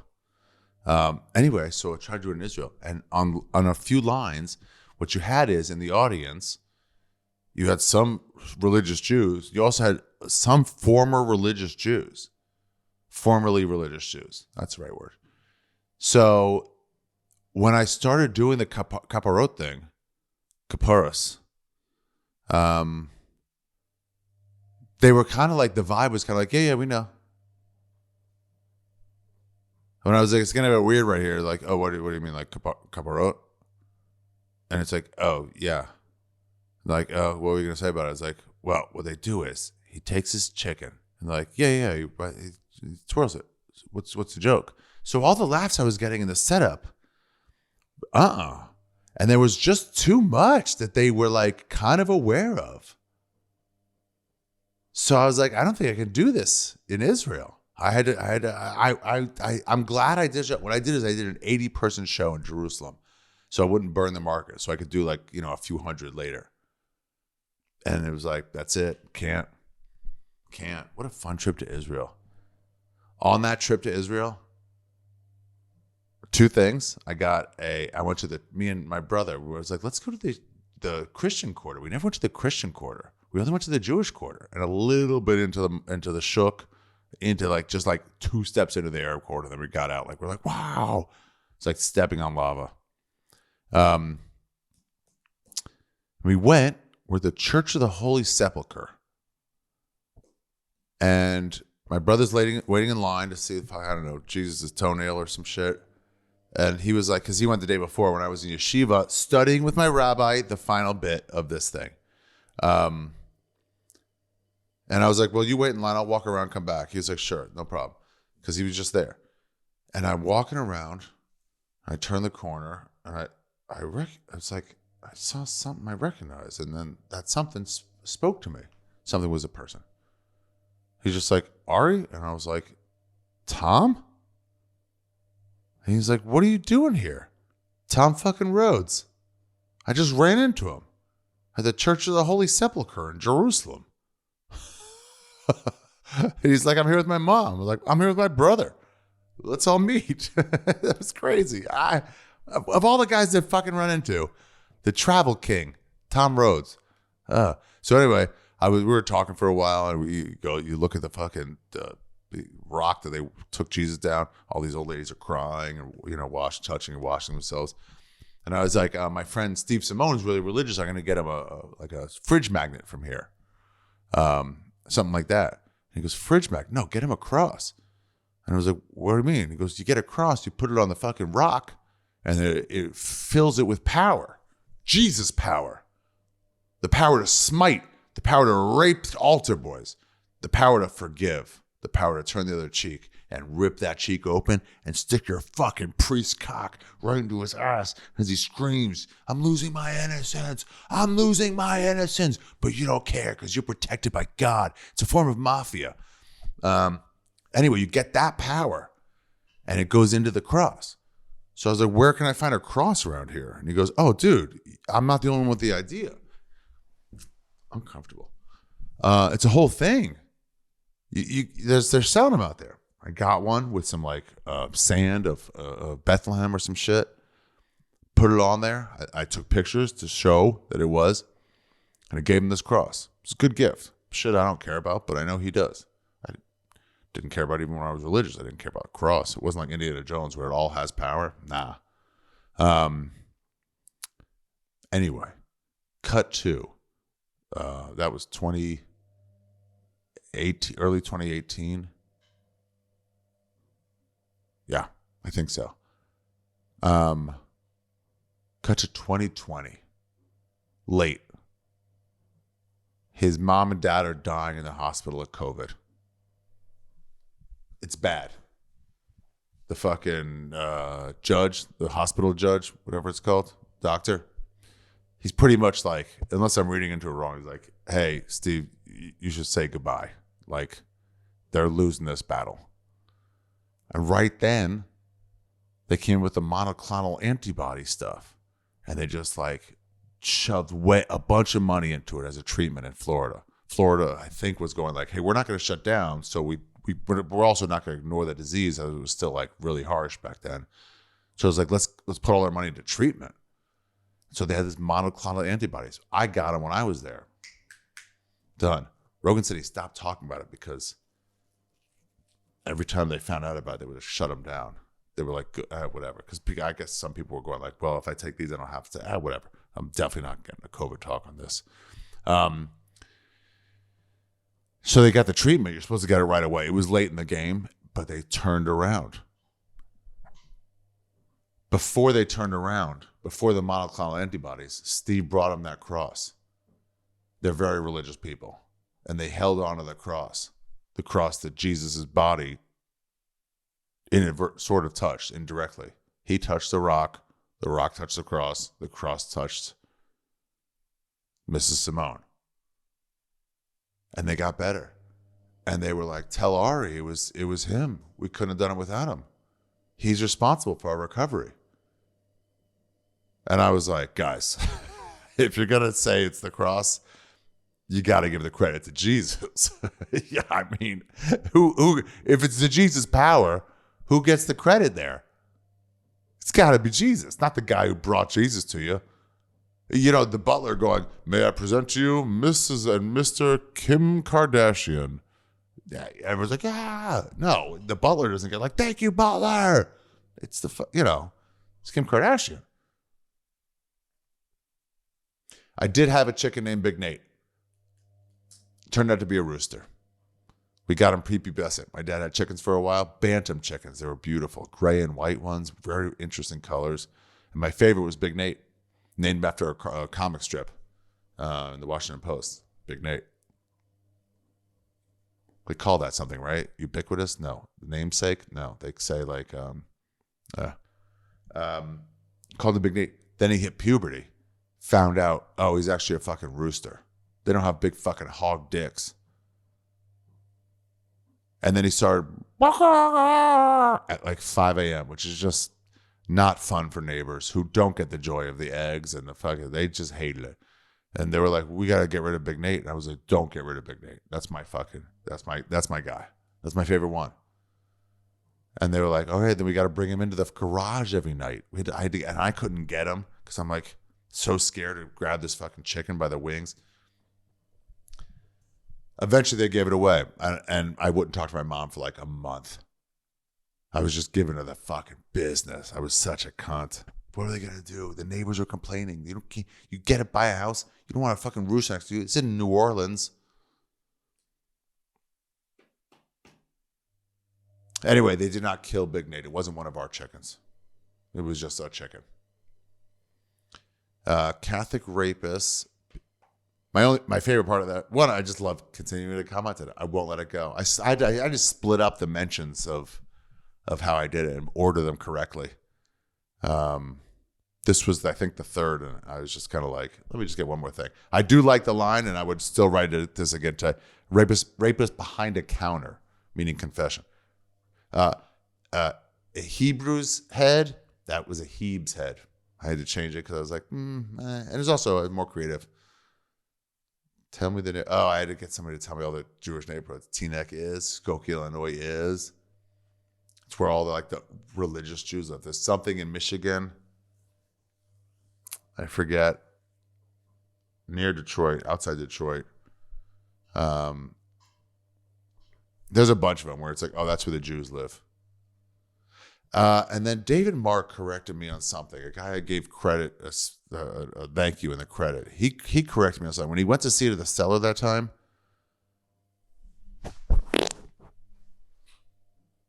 there must have been a technical difficulty if you're listening right now. He said there was something I did wrong. I think I said we throw it out. We take the chicken and we can't eat it. So what do? We burn it? No. What did I say? I had it wrong. I had the info wrong. I said we not burn the chicken. Fuck. You know what we do with it? You're not going to like this.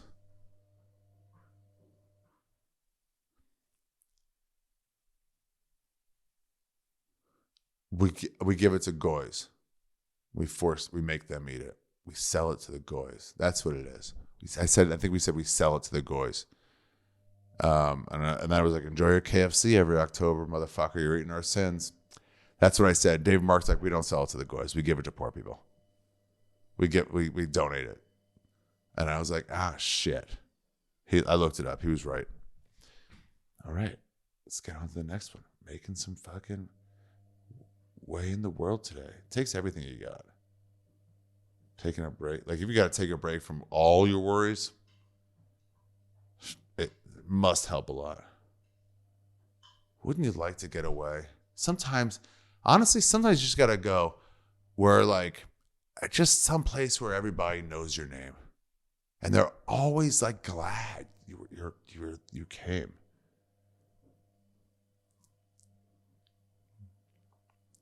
You want to go where everybody just knows your name. Dun-dun-dun. 5912. Let's move on to oh my God, we're almost done. 1, 2, 3, 4, 5 more bits. Okay. Wait, which one is this? Crisis of Faith. Oh shit. This is my Edinburgh bit. Watch this and look how terribly I want to not be serious. This is the serious resolve moment. This is what you'll see in every Edinburgh hour. It's this moment. And it lasts 20 minutes. Where there's something serious that happened that shifted things. It doesn't have to be serious at all. And I did my damnedest to not wallow in it. This is my Miss Pat moment. I don't nail it as well as her, but I nail it as strong as I possibly could. Let's listen. That is weird. That's not the weird part. Here's the weird. I took it for granted. Here's the weird part. I went home again for Rosh Hashanah. It's part of the 10 days of repentance. Rosh Hashanah to Yom Kippur. It's called the Aseret Yemei Tshuva. And I went home again probably 7-8 years ago. And at this point now, I'm way out of the religion, okay? When I was 22, 23, I had a crisis of faith. And I realized I didn't believe in God.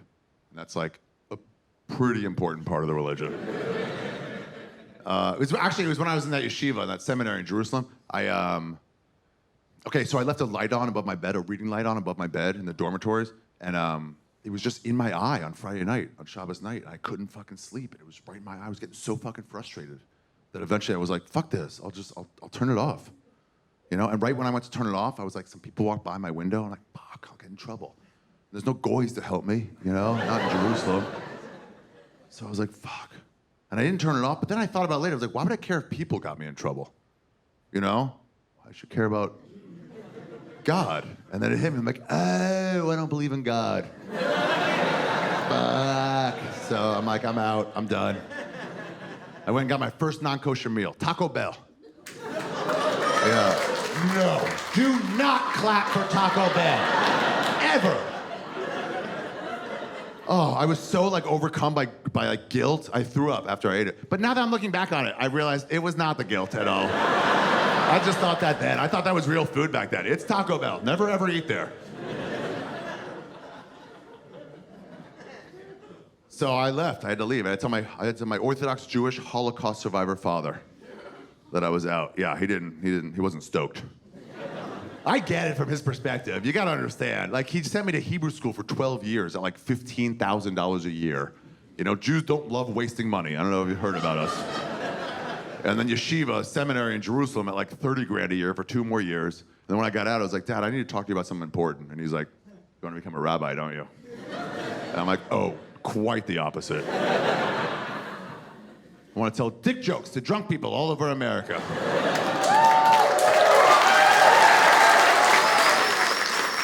And he's like, he was mad. He goes, I told him I didn't believe in God. He goes, even a dog believes in God. You're lower than a dog. Which did hurt until I looked it up. I'm like, what research are you quoting on that? So we're fine now. We're totally fine. But I went home again for Rosh Hashanah, the other part of the 10 days of repentance. And before it started, he took me to the backyard. He goes, come say this prayer called Tashlach. He brought a loaf of bread with him. Back to this creek in the woods. He starts tearing off pieces of bread, saying some prayer, throw it in the creek. And I'm like, what is this? Because I'm out. I don't remember any of this, right? And he goes, oh, well, what we're doing here is we're putting our sins on the bread. And then, and these fish, these sin fish, they eat our sins and swim away. Yeah, and dude, all these memories started flooding back. And I was like, wait, is this like that chicken thing from when I was little? And he goes, yeah, good memory. Exactly. They're interchangeable. You can do either one.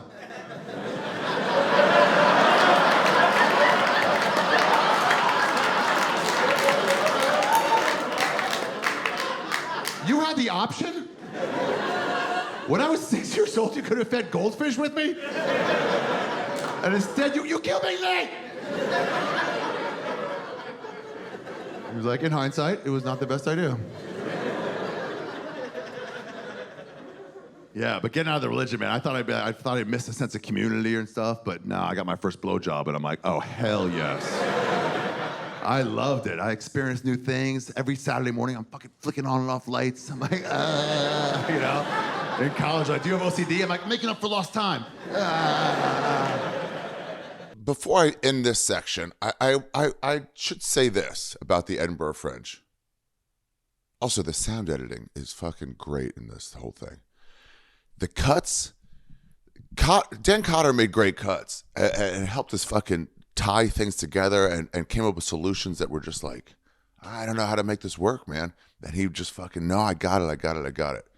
And then Thomas Cassetta, dude, it was like, you could hear it in moments of like, this is jarring. And it was just like, everything was seamless, but whatever. I'm not talking about that. Here's the interesting thing about running this as a spite hour, because that's what it was. I said it on Rogan's a long time ago, that I'm doing this hour a long time ago. I mean, like 3 or 4 years ago, that I'm doing this hour as a spite hour. And I think spite is a great motivator. It really is. It's an underrated motivator. Spite? Yeah. Look at any of the podcasts who have dropped their old partners. Look at how much they're fucking succeeding. You know, part of that is to throw it in the face of the fucking guy they couldn't work out a deal with.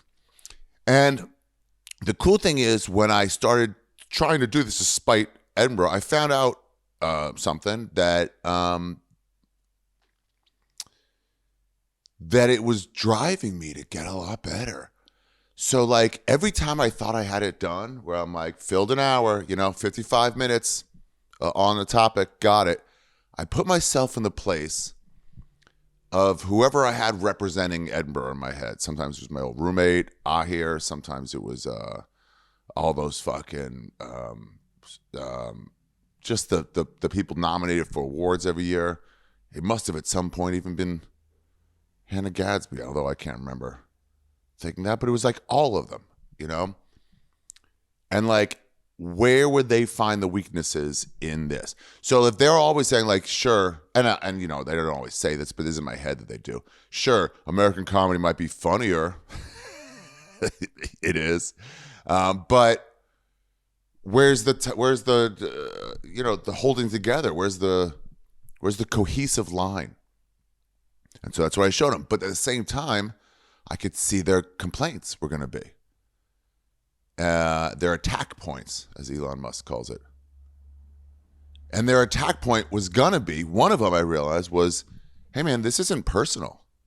You've just given us a bunch of information about Jews, but there's nothing personal in here. And I was like, damn, you're right.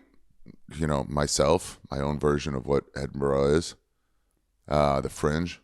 You're right. It's not personal. So I had to write in a bunch of personal stuff. And that's when I started doing stuff about like what I did in Hanukkah. What it was like seeing other people, you know, live these lives.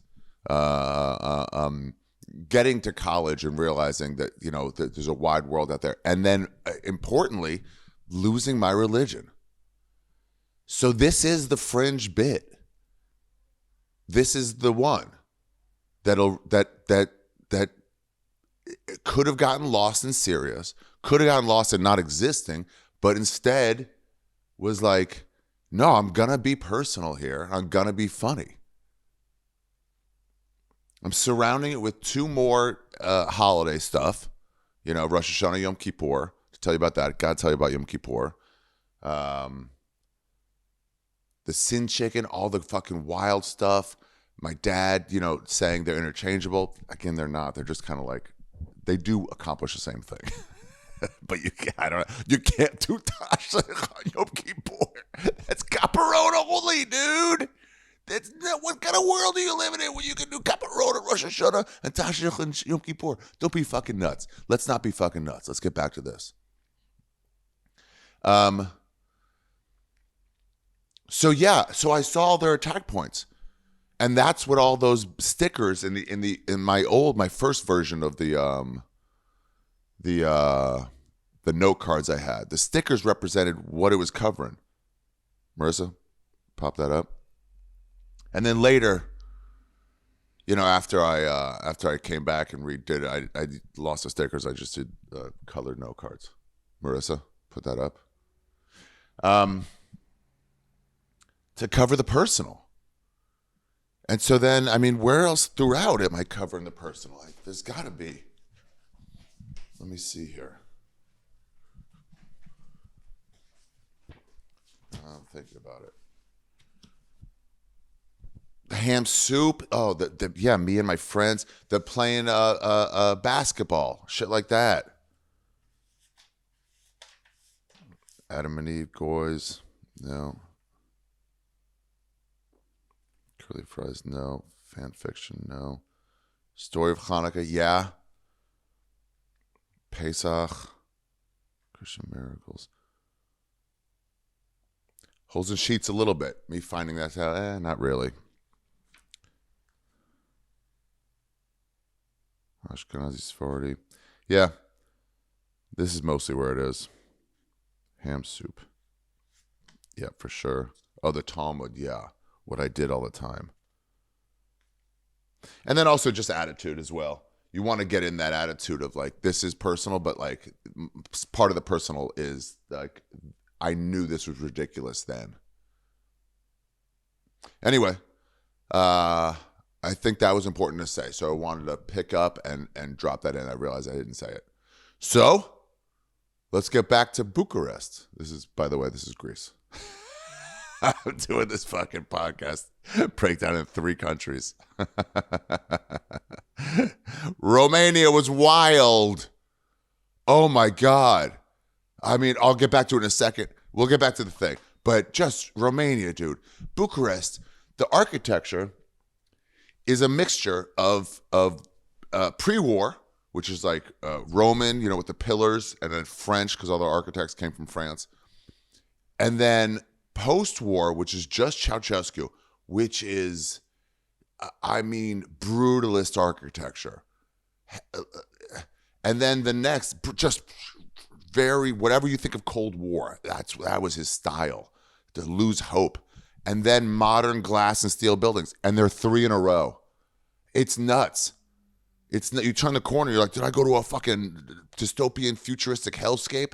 And you turn again, and then you're like, oh, this is lovely colonial. And then you turn the corner again, and then you're like, oh, this is like Chicago today, downtown.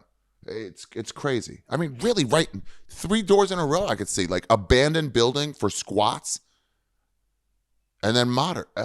Anyway, let's get back to the episode. Ari Shaffir Jew, the breakdown. Please tell friends about this so that I can get over 6 million views. And also, just so you know, Tulsa, Springfield, Omaha, that shit might be changing around. I looked at the routing. It wasn't the best. So it might be changing around. No matter what, I will eventually be coming to Tulsa. Maybe I'll do it with Oklahoma City. None of that matters now. Wrong Side History Tour. It's coming to you. Let's get back to the episode. Am I recording? Yep. Oh, so, yeah, I should say this, though, before I go. This is what I wanted to throw in their fucking faces. Their smug fucking British faces. We're funnier than you. It's informational. It's personal. Gauntlet thrown.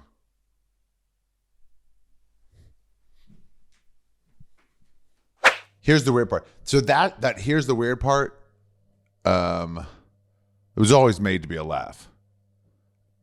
Should have got a better laugh. It never really did. No one told me to raise the laughs on that one. I just should have got a better laugh and it didn't. You know? Should I spin my chair?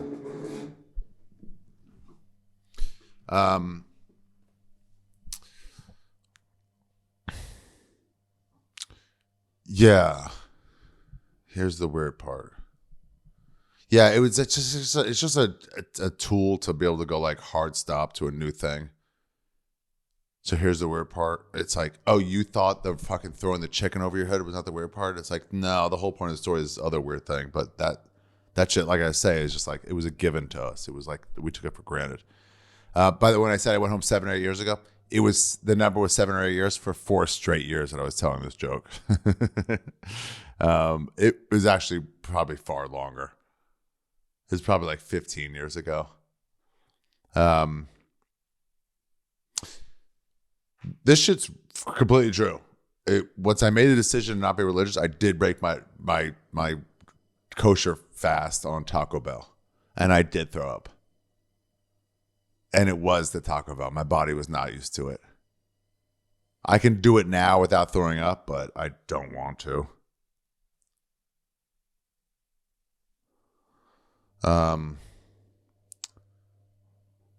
And it was the light. So let me show you how I did it. You have this hand washing cup. You're supposed to wash your hands in the morning and then also use it before meals that include bread. A couple other things also, but those are the main things. So I had this like reading, it went like this, and you could like twist the light up. And so it was this open thing, and I put the cup on top, but it was this round ball. And the cup really did just keep sliding off. I really did consider, that was all true. I really did consider turning it off. My dorm was, if you're going down the outside hallway or the walkway, you see so it goes like long, and then the front door is in the middle. So you're passing by ground floor and 1 floor up windows. And my window was, if you're going down the courtyard into the front door, my window was the closest to the front door window on the left. So for sure, people were walking back and forth past my window all the time. So they would have seen it gone off. I would have been in trouble. Or they would have like, what do you do? I would have had to be like, oh shit, I forgot. It's bad. It's bad. That late too, it would have been bad. And it really was like, that was one of the reasons I got out. Probably the biggest reason. I kept focusing on it. I kept focusing.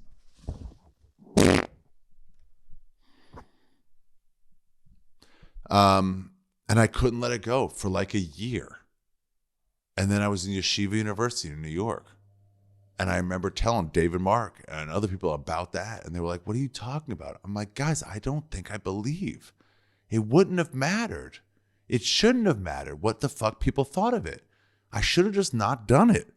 I shouldn't have even been tempted to do it. Tempted to do it, sure, but go, oh, no, God will catch me. But I wasn't thinking about him. And then I had never looked inside before. I'd always just done what I was supposed to do. You know? And what I was supposed to do was study the fucking Gemara and learn and pray. So, yeah, I just decided after I thought about it. I wasn't like, I didn't fade away like a lot of Orthodox Jews do. Well, they do, you know, break one thing, then break more, then they start fucking some shiksas. No, it was a hard decision. I kept kosher till the day I didn't. I didn't touch women till that day also. I did everything. I just like, let's go full stop. Because it was like, well, if I don't believe in this, I didn't want to make any rash judgments. You know, you don't want to quit your job or divorce your wife as soon as you're thinking like, maybe I should. Let's be sure. But once I was sure, I was like, I think I'm done. And I waited let me wait another day or two to make sure I don't think of anything else. But I'm pretty sure I don't believe in this. I looked in there and there was just no, and I even thought God would forgive me, to be honest. I'd be like, if I get to, you know, the afterlife and you get judged and God's like, why didn't you do any of the stuff you're supposed to do? I would have had a good answer. I would have been like, God, you didn't put belief in me and you. You put that in everybody. All my other friends had the belief in you. I didn't have it. So if I didn't believe in you, why would I do it? You should have put it in me.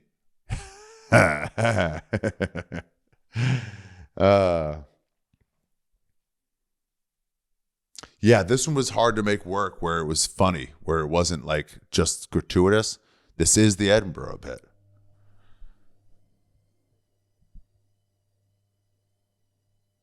It was my chance. Really, I just want to say about Rosh Hashanah, right? But I do the aside to be like, because the story is just Rosh Hashanah, Yom Kippur. Yom Kippur, we did Kaparot. Rosh Hashanah, we did Tashlach, and they're do the same thing. By the way, they're not exactly the same thing. Tashlach is only supposed to be for Rosh Hashanah, and Kaparot is only supposed to be for Yom Kippur. Also, you can replace it by waving like money or bread over your head. I think they do that now. Not everybody does the Kaparot like with full chicken. Full chicken. That's another good. That's like a term. You go full chicken. Like you don't have to. He's going for it.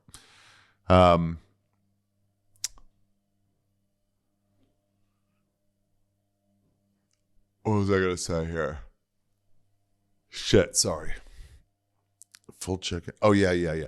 But this story was the place I had to put in the aside, and the aside was I went home again. By the way, I'm done with all of it. So that part I had to be like, let me tell you how I'm done with it. And I think I did do that. I think I had a story about going to a creek in the woods and doing it and saying how Jews have creeks in the woods near their home. I just like, we're rich. We're not going to apologize for our work ethic and how much we value education, shit like that. It was like, catch up, Goins. Catch up. But I really was like, didn't fully remember like what we're doing. I must have known what we were doing. Did I forget what Tashlach was? Yeah, maybe I did. Because the fish swim away. You don't kill them. And then I think I was told. I think my dad said, like, this is what we're doing. And I was like, oh, yeah. And that's kind of, I guess, the first moment where I really started thinking about this stuff in, like, real terms. That's also the key to breaking this down. Can you look at everything in just real terms?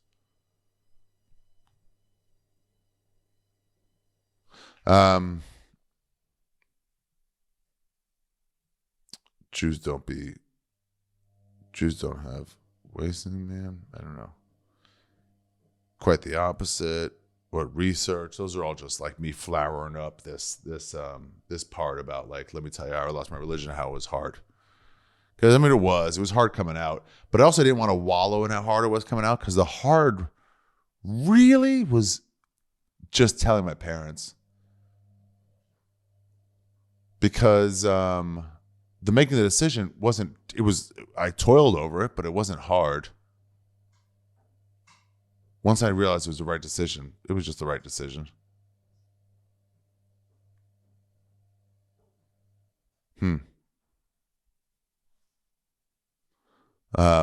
But yeah, telling him was the hard part. But it was hard for one day, so I wanted to focus on the fact that once I went to University of Maryland, I started fucking. Not a lot, but like a little. Had crushes on people, went to like movies all the time, had such a fun life, didn't care about Shabbos, didn't care about kosher, and just was like living completely secularly. And it really was great, and it still is. So that's how I didn't want to wallow. I didn't want to wallow on going like how hard it was and how I overcame. It was just like, it was hard for a second, really, a blink of an eye.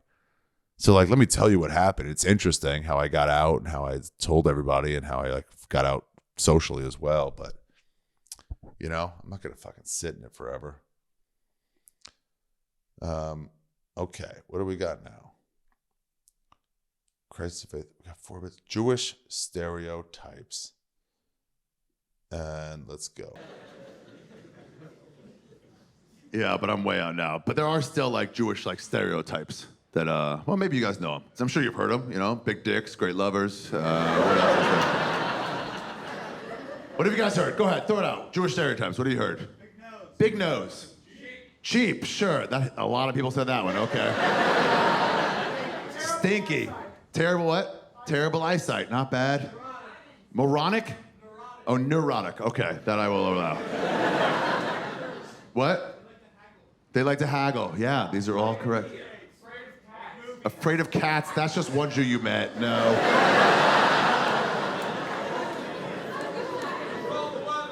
They control the weather. We do not control the weather. We are working on it, but we're not there yet. We are making plans.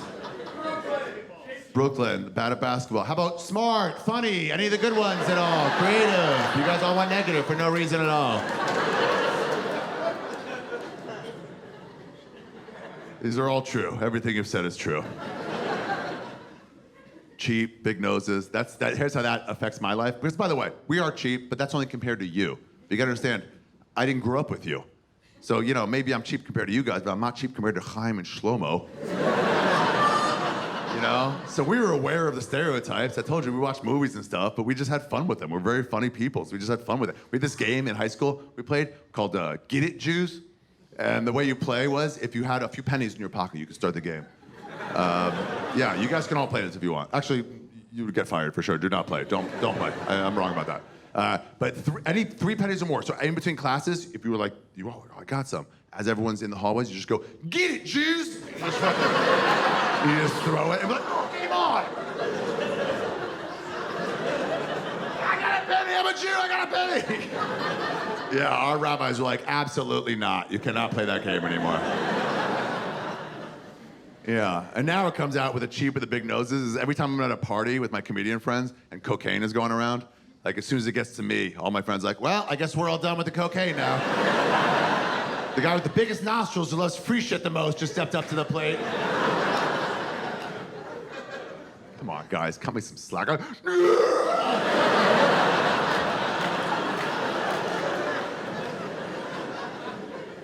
Here's a modern Jewish stereotype. Jewish women, terrible at blowjobs. It's a real thing. Prove me wrong.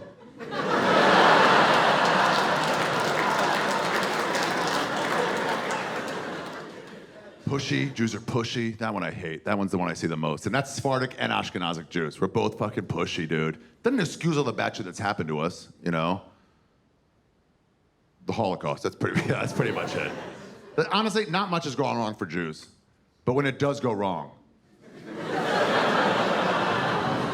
it goes like off the fucking rails. Actually, off the rails would have been a really good thing during the Holocaust. It would have saved a lot of lives.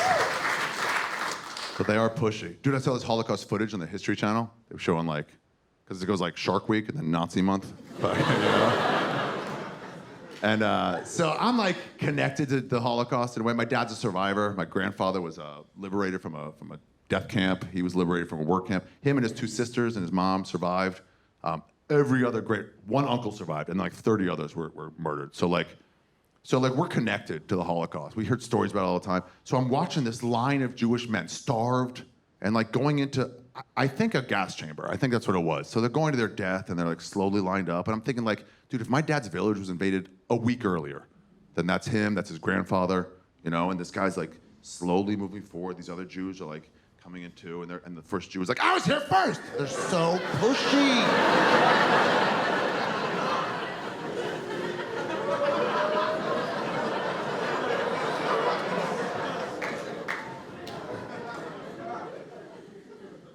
Okay, I love chiming in. Oh yeah. I would love asking for stereotypes.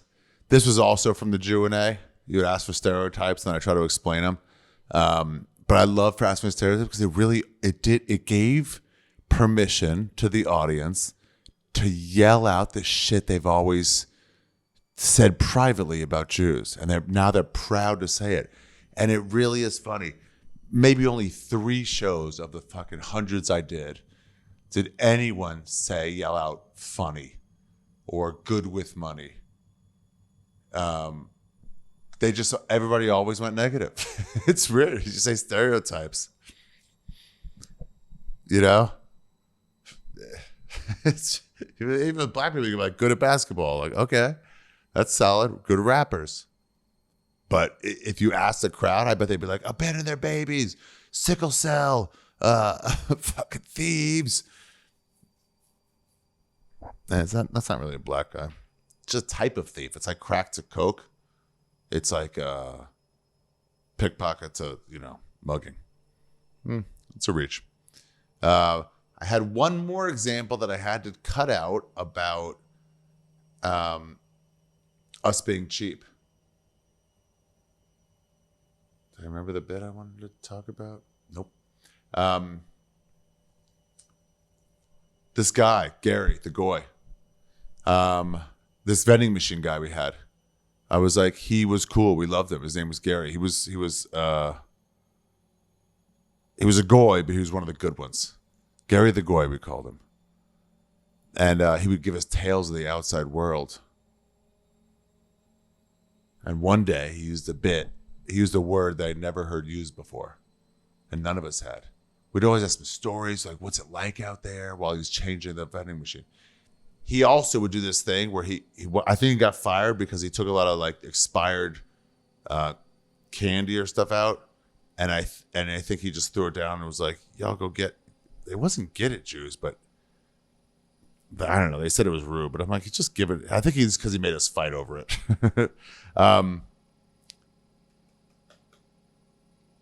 So he was like, he used a word we hadn't heard before ever. And he was talking about his mechanic. And I guess his mechanic cheated him. And so he was telling us about it. He goes, yeah, my mechanic Jewed me on the price of this new clutch. He Jewed me. And we all looked at each other like, what did he say? He said Jew me? Wait, did I do this bit? No, I cut that out. I cut it out. I think I might have done it, but I cut it out. Jewed me on the price of this new clutch. And we're like, are we a verb? We thought it was so cool. Did I do this?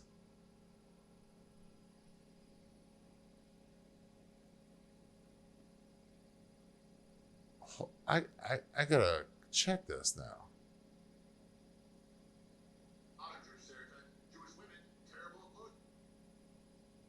Stepped up to the plate. Pushy, Jews are pushy. That one I hate. That one's the Yeah, I guess I didn't do it. Anyway, so sorry, that was slow. What was I saying? Damn, what just happened to me? Oh, he Jewed me in the prices. So we start using it. All the Jewish kids start using it. We thought it was very cool. We thought it was empowering. So it was like you go to canteen, like, how much is this candy bar? And they're like 75 cents. Like, dude, no, it's 50 cents. By the way, prices have changed. I'm like, it's 50 cents. Don't Jew me on that. It's like, well, you don't Jew me on that. And you go, watch out. He's trying to Jew you over there. Don't let him Jew you. We use it all the time until our rabbis found out. They were like, absolutely not. You cannot say that word. Not like that. And we're like, no, Rabbi, it's cool. We're a verb. We're a verb. There's no one else. You can Jew somebody, but you can't Catholic them. You can't Buddhist them, but you can Jew them. And he goes, no, that's a group of people. You don't say that to a group of people. And I said that, and then he did say, he goes, if you need to replace that word, we thought, it was like, come on, man. We finally have one good thing. You take it away from us. He goes, if you need to say something, you can say gypped. He gypped me.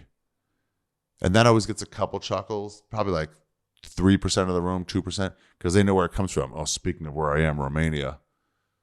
Say gypped is, I found out during the course of the research for this special, is short for gypsy. He gypsied me, is what you're saying. And then, a year later we found out. So we went back to our rabbi, like, Rabbi, I won't leave out the name. I was saying the real name all on tour. Rabbi, you said, Rabbi Shlomoslowitz, you said Jews gypped, but that's another group of people. And he goes, yeah, it's another group of people. What's the question? Get it?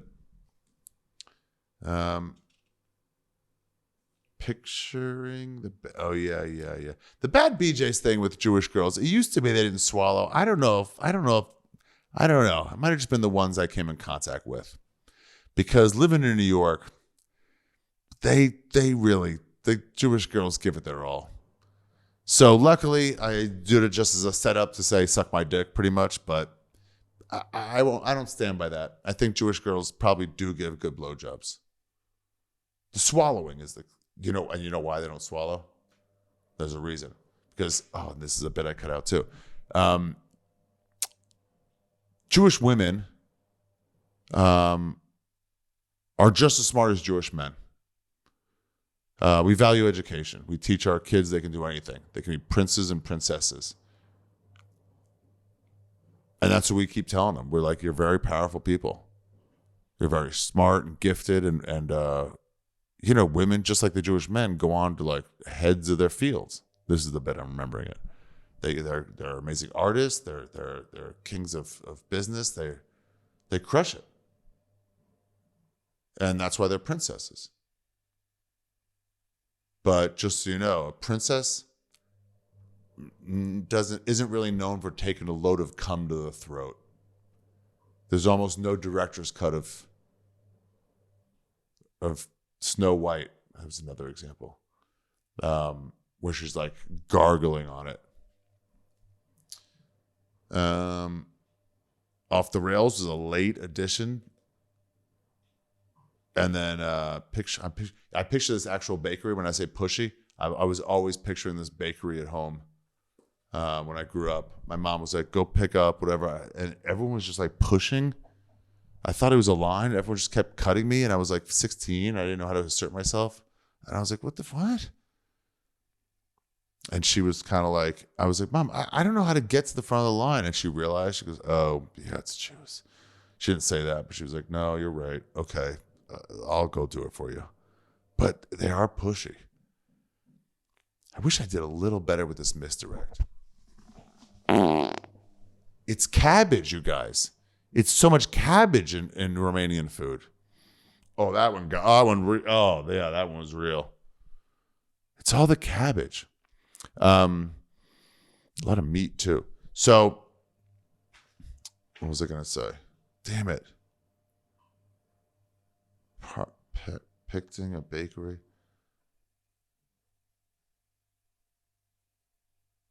Oh, I wish I had done a better misdirect.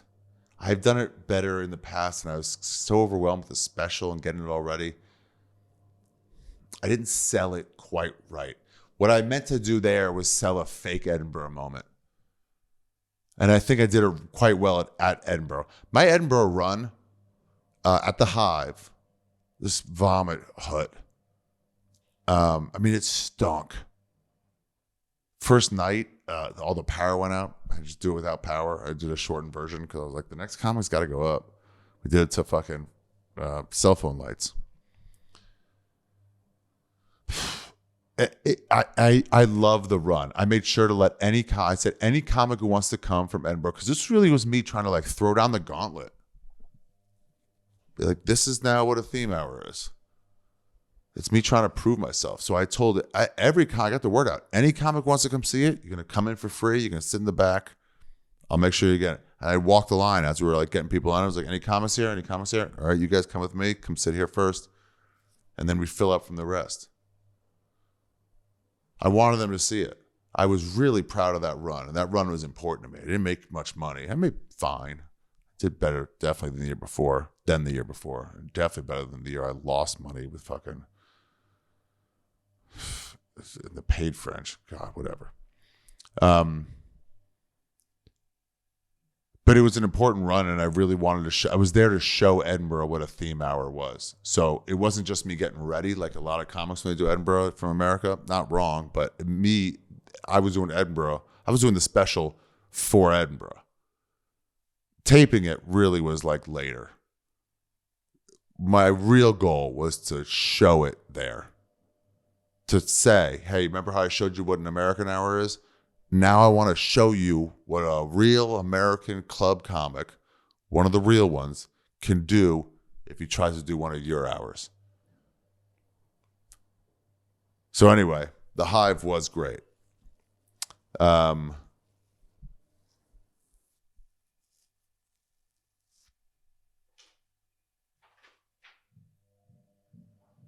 What was I saying here? Oh, the misdirect wasn't good enough. I was doing it well at the Hive. Because a little bit definitely they were expecting, because they're expecting that serious moment. I was picturing him led to his grave. And I even milked it more. I was like, that could have been me. I thought if they were invaded a little earlier, that would have been my grandfather walking to his death. It's just like, you can almost tell, it almost feels right, but it's almost easy to go serious right then. Like, and I had this emotional moment. We did this not happening. One of the understated like log lines of the show, one of the things I said, it was like, we don't want it to be like The Moth. And I like The Moth a lot. It's a storytelling series. I do like it a lot, but that's not what I was going for. This is what The Moth does. Every one of those stories ends with this. And that's not only the day I lost my watch. That's also the day I lost my innocence.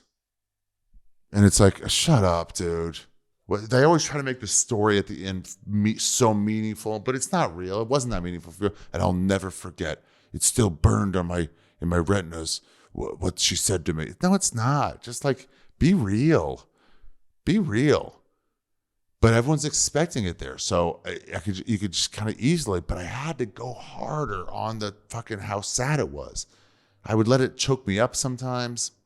But it was just a fine line, because if I went too far, if somebody made a joke, it broke the tension for me. If somebody like laughed in the audience, broke the tension. It was always I did it well most of the time, but I definitely did it well at Edinburgh at the Fringe. By the way, if you're listening, stay tuned for after the song. I want to play, while I was seating everybody, I would like set up the chairs and stuff from the show before me. It wasn't Paul Curie. It was forget who it was. Daniel Simonson? Or was he after me? I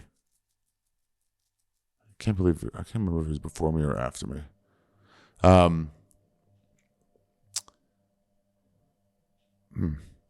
where I met him. And then I'd be playing a playlist, a specially designed playlist. And now I do on the road too, theaters. I'll try to do like music of. I mixed it when I did this on the road. Whenever I did a big place, I'd mix it with stuff about Jews and then songs from an artist from there. I like to do a playlist. If you come in early to any of the theater shows, listen for the songs I got playing. They're intentional. So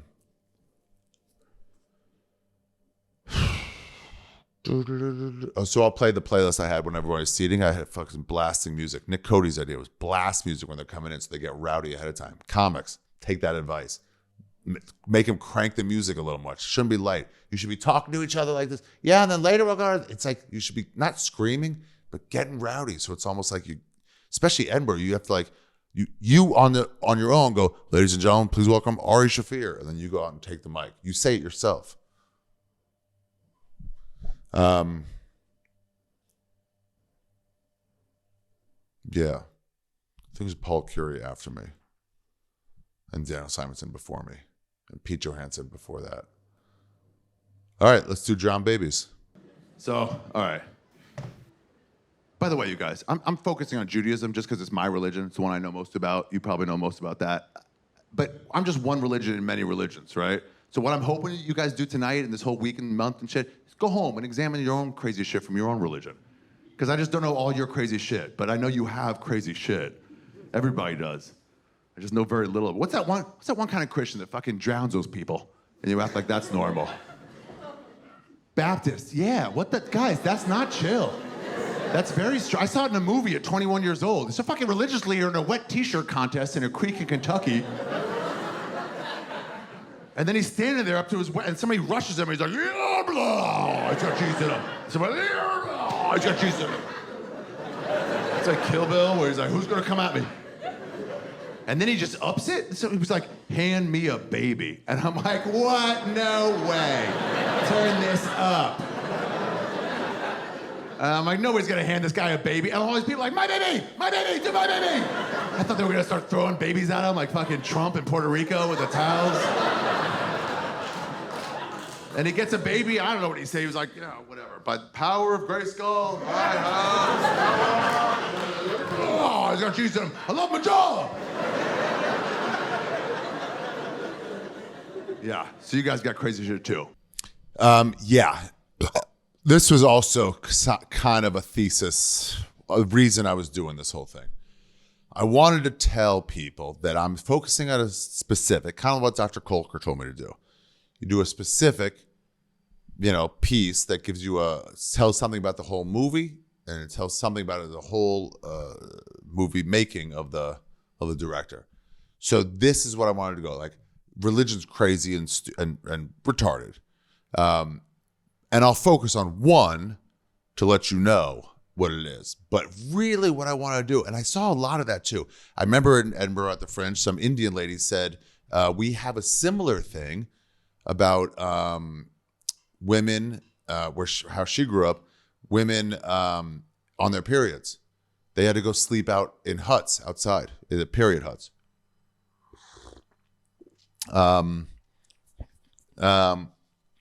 The rib thing, how Christians and Jews both have that same thing. What else is there?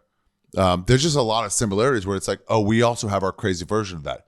I think Muslims have their version of the flood story. It's like slightly different, but yeah. It's like everyone does have this wild shit. But I didn't want you to focus on just the Jews. I wanted you, and I needed to have some examples too. So, looking at it's been done to death where they go like, oh, God fucked Mary. What do you mean? That's like she was a virgin, she had a kid. Like that's been done to death. But I was like, there's other ones there that if you do look at it with like a normal point of view, it's like, oh, wait a minute. Rogan had a bit a long time ago about Noah and the flood. And his bit was, you tell that story to a 12-year-old retarded boy, he's going to have some questions. How did the animals all get there since the earth is over this many thousand miles long and parts of it are just all ocean and not most of these animals can't swim across the entire Atlantic to get there, and some species aren't found anywhere. And also, like, what did the animals eat on the boat, since animals eat other animals? I'm not that retarded. Just looking at it normally, looking at these like deified ideas in just like normal you and me way is what I wanted to do. And so, yeah, easily baptism, you guys take it for granted, but it is strange. And I know there's other ones. And I'm going to ask you again, do it. Look back over your stuff, because there's things I didn't remember until I did it again. When I was doing this hour, preparing for it, every new holiday, if I would like realize it's about to be Purim, I had a long thing about Purim, but you had to cut it. You couldn't do every holiday. Needed to do Rosh Hashanah, you needed to do Yom Kippur, probably needed to do Passover. Maybe that one could have gone, but it was funny. And definitely needed to do Hanukkah, even though it's small. So every new holiday, they'd be like, oh, don't forget about this. I'm like, oh, yeah, that. And then I think about it again. Or someone would ask me, like, hey, what's this thing today the Jews are walking around? It's like, oh, it's Tu B'Shvat. What's that? And as you start talking about it, you're like, oh, this, that, and then they do this. Wow. But it's like, it was just deep in there. You have to say it out loud again or something. Go over with your friends. Anyone else who grew up religious, go over just some ideas. I don't know how to find them, but they're there. They're there. Okay. Let's get to...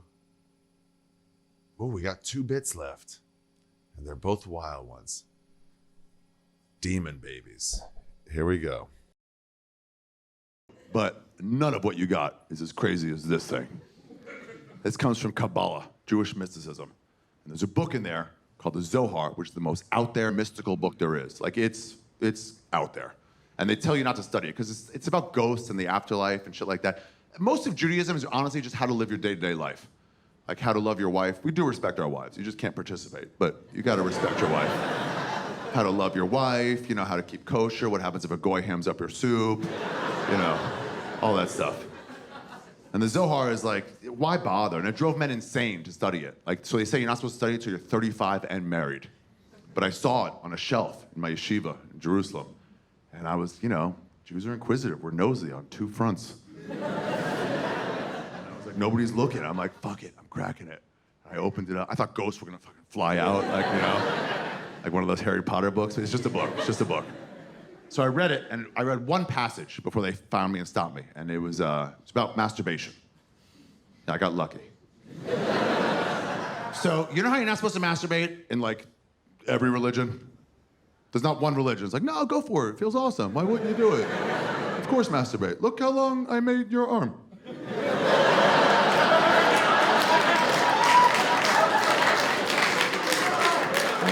I could have gone with any design. I went from scratch. I went exactly, thumb on top on both hands. Come on. No, don't touch it. Every religion is like, don't touch it. So in the Zohar, it says that when you are masturbating, when you do masturbate, what happens is, unbeknownst to you, a demon woman comes into the room. Yeah, I know. And she rides you.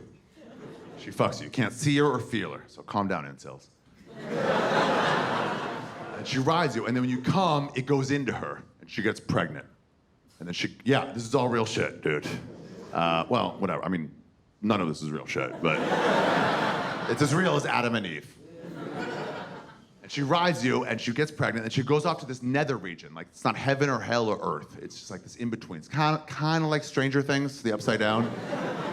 And she goes and has her baby. And the next time you masturbate, she comes back, and she rides you again.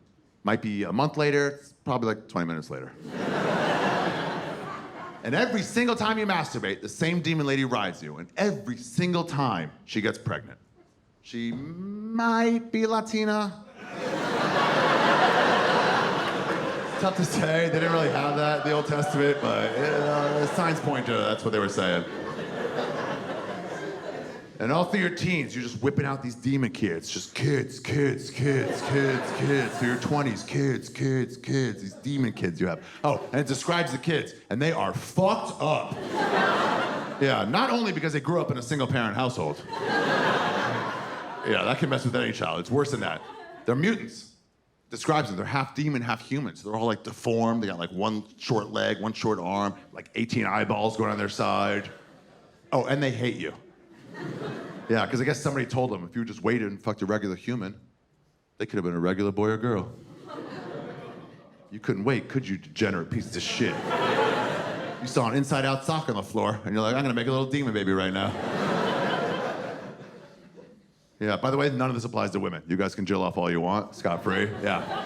Enjoy your first taste of female privilege. But for the men, what we're producing is these fucking demon babies going, ah, I hate daddy, ah! Somebody was like, what are you talking about, daddy? Like, yeah, I hate daddy. I hate him too, ah! Blank, blank, blank, blank, blank, blank, blank, blank. And then 2 more pop up because you couldn't sleep on a Monday. Oh, what is this? Daddy did it. Ah, I hate him. Ah. All through your 30s, kids, kids, kids, kids. Your whole life, just whipping out these demon babies. Till you're 90-something years old, you know, and you're like, I think I'll masturbate one more time. I haven't masturbated in 15 years. My Parkinson's will help me with this.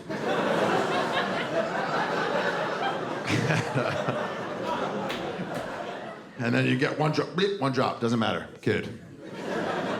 And then you die. Everybody dies, right? At some point you die. You wake up, it's the afterlife. And then you're like, is that the afterlife? I knew it. I knew there's an afterlife. Is that heaven? Can I get in? They're like, well, this is what they tell you. Like, you can come in, but before you do, you have to go meet your kids. Yeah, they make you meet them, and you'll be like, what kids? They don't have any kids. And they'll be like, you have so many kids. Oh my God. Oh, it's my favorite part of the job. Dude, it says here in college you made 11 per week for 4.5 years. So they point you to this house, the demon lady's house, and you go over there and you knock on the door, and the demon lady opens the door, and you're like, hello? And she goes, oh, hello, mister.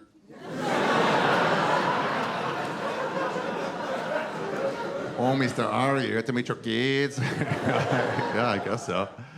She opens the door, and there's an army of them. You have no idea how many times you masturbated. It's so many. And they're all just walking around like Walking Dead, you know? They don't say anything. And then one of them finally is like, Daddy? And they all look like, Daddy's here! And they all start coming at you like, why, Daddy? Why can't I be a real little boy, Daddy? I wanted to live, Daddy! We all wanted to live, Daddy! Yeah, it's a fucking horror movie. Very unsettling. Here's the cool part. That is negative. Here's the cool part. You don't have to take care of them. Yeah, you still got to go to heaven. It just for real ruins the vibe that first week. You know? You meet your like loved ones, your grandparents, like, Ari, like, I need a minute, guys. Whoa. Okay, so this one, I'll tell you right now, I've had people, Jews, even Orthodox Jews, tell me it was not true. Did not happen. And in fact, those people who told me that, you are wrong. Yeah, I mean, I remember this. And they're like, well, I've never heard of that. I'm like, yeah, I just told you. It's a very unresearched book. Have you read the Zohar cover to cover? The people who thought it was wrong, have you look it up, bro? They're like, well, I've never heard of it. I know there's no reason you should have. Like I said, you were never supposed to study it. There's a few of these lines and people are like, you said it wrong. I'm like, no, I said it right. Listen to what I'm saying. Another one in the next bit, they go, Noah wasn't Sodom and Gomorrah. I'm like, I know, I said it was about 1,000 years after Sodom and Gomorrah. I put that in there. What was I going to say? Yeah, the demon babies. Yeah, I even looked it up. I started getting worried before I taped it. I'm like, is this a false memory? I thought I looked it up before. And I did a bunch. I spent like 2 days looking it up, getting all the details. It's not 8 eyes, but it's like they're deformed. Look how long my arm is. Look how long I made your arm, I mean. I love that joke. It's such an act out joke. It's such an act out joke, and I got to go slow with it in order to get the laugh. Look how long I made your arm. It never got as much of a laugh as, look how long I made your arm. Like he's struggling with it. And then when you look, like, what do you mean? And you look and you see it right next to your dick. It's like, yeah. Wait. Oh, yeah, I remember. The inside out sock. Do you guys not masturbate with an inside out sock? The dudes who are listening?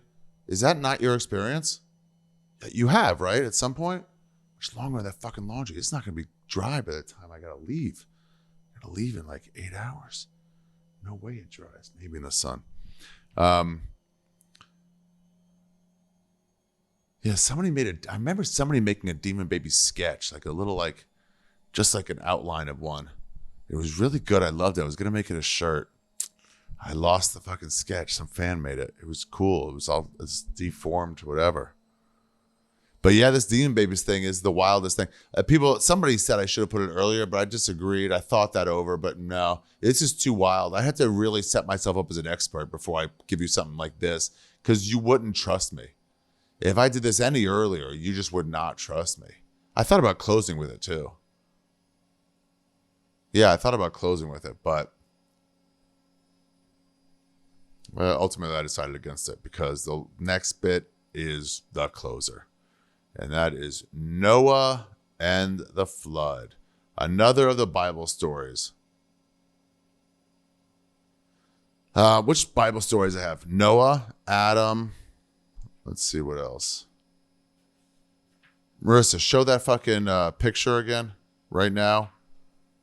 Do you guys see anything on there? Sin chicken, Jews are pretty normal. Shabbos goy, Beetle bashishim is not. That's law.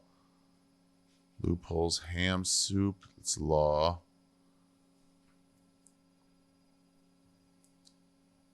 Ashkenazi versus Sephardi, women in Judaism. Passover is a Bible story. Yeah. Hanukkah's holiday. Passover is a Bible story and holiday. See? Cover 2 in 1 there. Noah and the flood, the final bit from Ari Shaffir Jew. Here we go. And then, well, yeah. Let's take one last one that we overlap a little bit, Jews and Christians. And actually Muslims have this one too. Almost every religion has this. The flood, great flood. You know, you guys remember that one? Where God fucking killed everybody? It was way worse than COVID. It was COVID to the 9/11th power. Fucking bad news, man. So now, at the end of the rain, God sends a sign to let us know that there will never be another great flood. Do you guys know what that sign is? The rainbow. Yeah, you guys remember this. The rainbow. The rainbow is God's way of saying, hey, sorry about that one time. I overreacted for sure. You guys are wicked, but I went way too far. I'm sorry. So here's some pretty colors. Even Stevens. Yeah. Now, I don't know if you guys know why God drowned everybody. They were wicked. The world was full of wicked people, but it was specific kind of wicked. Does anybody know it? Sodomy is right. Sodomy is the answer. There's a few different discussions of it, but sodomy is a big one. Butt fucking, if you don't know what sodomy is. The world is full of butt fuckers. And God hates butt fuckers, everybody. Yeah, I do not. I have no problem with all butt fuckers. I have butt fucker friends. I voted for butt fucker rights in California. Yeah, it was not called that on the ballot, but it would have been less confusing. Yeah, I've been a butt fucker, actually. Yeah, like 10 times. 9 times on purpose, 1 time, doggy style mishap. Yeah, I was like, this feels different. She goes, yeah, does it feel different? I bet it does. Yeah, but I'm not God. God does not like genocide, but he hates butt fucking. You know, genocide, he's like, I'm not even getting involved. Kind of needed you there on that one, but okay. Butt fucking, he's like, I'm gonna do something about this. And back then, in Bible times, there were whole cities devoted just to butt fucking. For real. Sodom and Gomorrah, have you ever heard of Sodom and Gomorrah? Now, what do you think they did a lot in the city of Sodom? They did sodomy, you guys. They did so much butt fucking, they named it after their town. That's how you know something is big in a place. When they name it after Buffalo Wings. We all know where those came from. You know, in Hamburg, Germany, they have these flat beef patties on a bun. And they're like, what should we call these delicious Hamburgian flat beef patties? So everybody knows they're from here. Yeah, hamburgers. And then 2 towns over, in Cheeseburg, they put their own spin on it.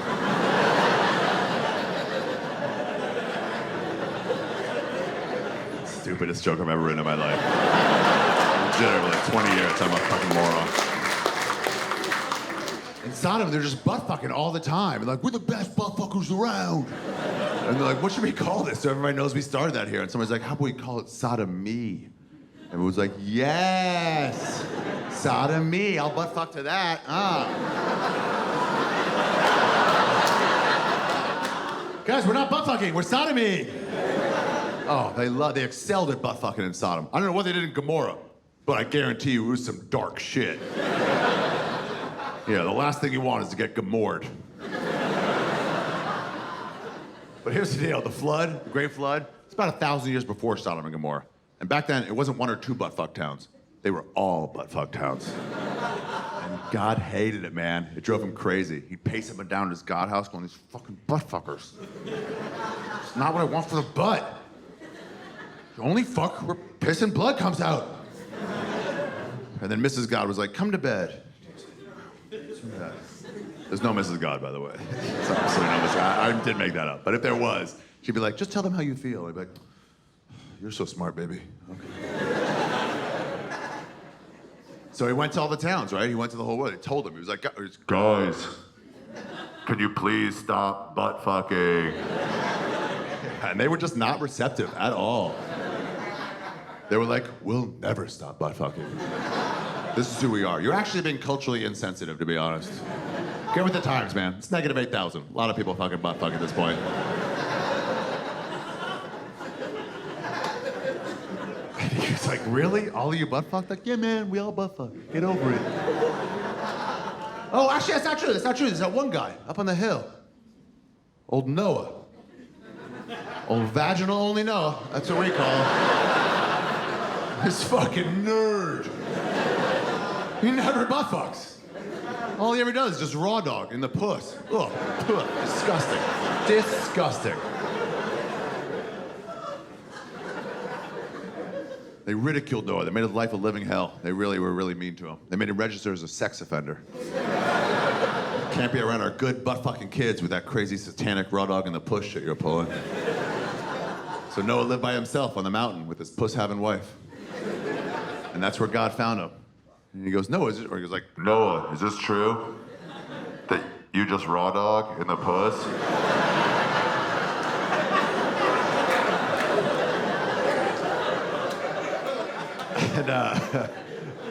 And Noah was like, by the way, guys, I hope you understand. I'm paraphrasing a lot of this.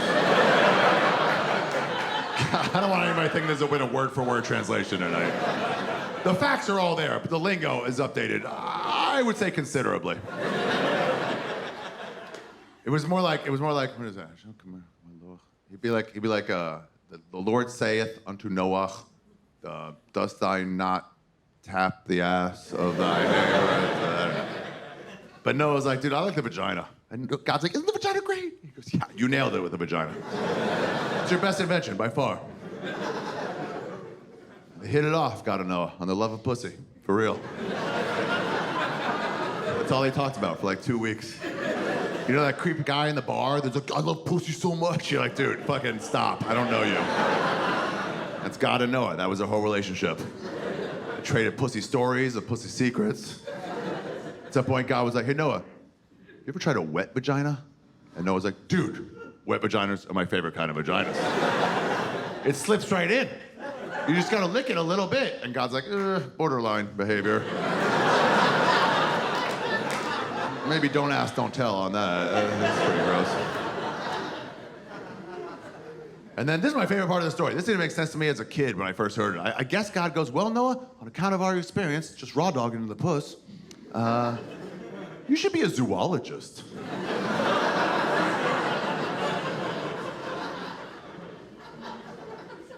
But anyway, then you know what happens. It starts raining. And I always remembered the story as God told Noah to keep it quiet, keep it in the DL. So they don't build boats or anything. But I remembered it wrong. I had to go look it up. On that trip to Berlin, I also ended up going to Israel. First time in like 25 years. And I went to my old yeshiva. And it's exactly the same. My old rabbi was there. It's like late 80s now. Sort of remembered me, but not really. He was like, what do you do now? I'm like, I'm a stand-up comedian. And he goes, that means nothing to me. All he wanted to know, he goes, do you still use the teaching? And I was like, actually, yeah, lately. Quite a lot. And he goes, do you want to learn something? I'm like, yeah. So we went to the Beit Medrash, we opened up this passage, and we learned it. And it turned out God told Noah to warn everybody else. Because he loves his creatures, right? So he wanted to save them. Not all religion's stupid. Like, it's a good lesson. Like, especially in this day and age, when everyone's like, you have views different than mine. Like, write them off. God would say, no, go talk to him and try to get him back. Don't just write him off. So that Noah, he told to do that. I would have loved to have heard that conversation. Noah, a good man, going into town's like, guys, I need to talk to you. And they're probably like, yeah, I didn't talk to you. Fuck off, dork. Oh, what are you gonna talk about? Oh my goodness, vaginas. We're not interested. Sell it somewhere else, loser. And Noah was just like, why do you guys hate me so much? I'm like, cause your dick smells like pussy, faggot.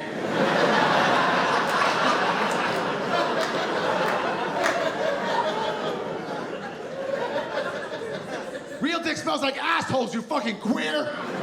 Get the fuck out of my town. I was just like, fucking whatever, fine, goodbye. Enjoy the weather, by the way. Looks like rain out there. And then it started raining. You know the story. It started raining more and more and more. You know, first it probably came into their ankles. People in town's like, man, ain't gonna stop a good butt fucking. Probably had special traction shoes for butt fucking in the rain. But then it kept raining more and more until they all drowned. All the butt fuckers, they all drowned. Even the 2-year-olds. Enjoy church on Sunday if you're going. That's who you're praying to, child murderer God. So then, with all the butt fuckers gone, God was like, mission accomplished. Never have to do that again. So now he sends a sign to let us know it'll never send another great flood. And that sign.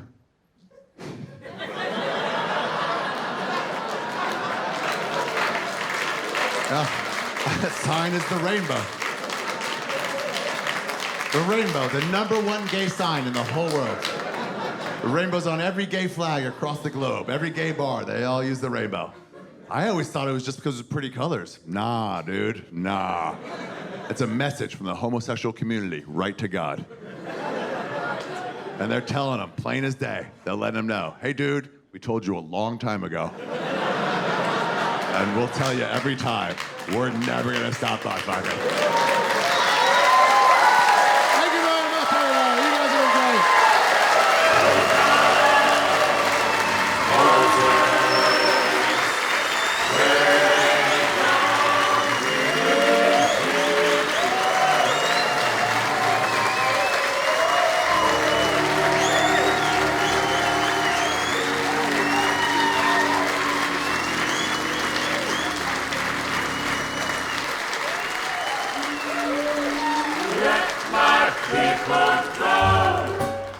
Okay, so that's it. We're just gonna say goodbye and do the credits after this. But yeah, let's talk about Noah and the flood. This was the first joke that I wrote in this. Noah the lost scene. Oh yeah, good point. I had a dream of when I was gonna tape my special the first time with the Skirball. I had a dream of just directly from the theater. 2 dreams. One was to get lost, you know, to go out into the world somewhere and go traveling again. And so I was going to be for like my last set. I forget if this is a dream for the roulette or the Skirball originally, but bring my fucking backpack. This guy, he's back there, my Osprey backpack with me, put it down on the stage. And then when I finish the thing and say, thank you, good night. And just like, it's just such a relief, this whole long, like, you know, voyage to do all this shit. And then just put it on and just go to the airport for an overnight flight. Like go right from there and not be seen again for like 6 months. Oh, that would have been nice. My other dream was I used to live not too far from the roulette. It was about a 10-minute walk. Maybe 15. Where was it? Yeah, maybe even 18. And I wanted to get off stage, go and trail me down to my apartment, go up in the elevator, through the apartment to the back fucking, and like have the fucking camera follow me. Go to the back fire escape, light up a joint, smoke, and then just like stare out of the city and just be like, did it. Didn't do any of those. I think COVID to the 9/11, the power was Mike Cannon. I think he gave me that line. The Even Stevens line is just me talking normal again, like, you know, just like God would be like just some dude. I compared it to an Italian for a while. It didn't quite work. There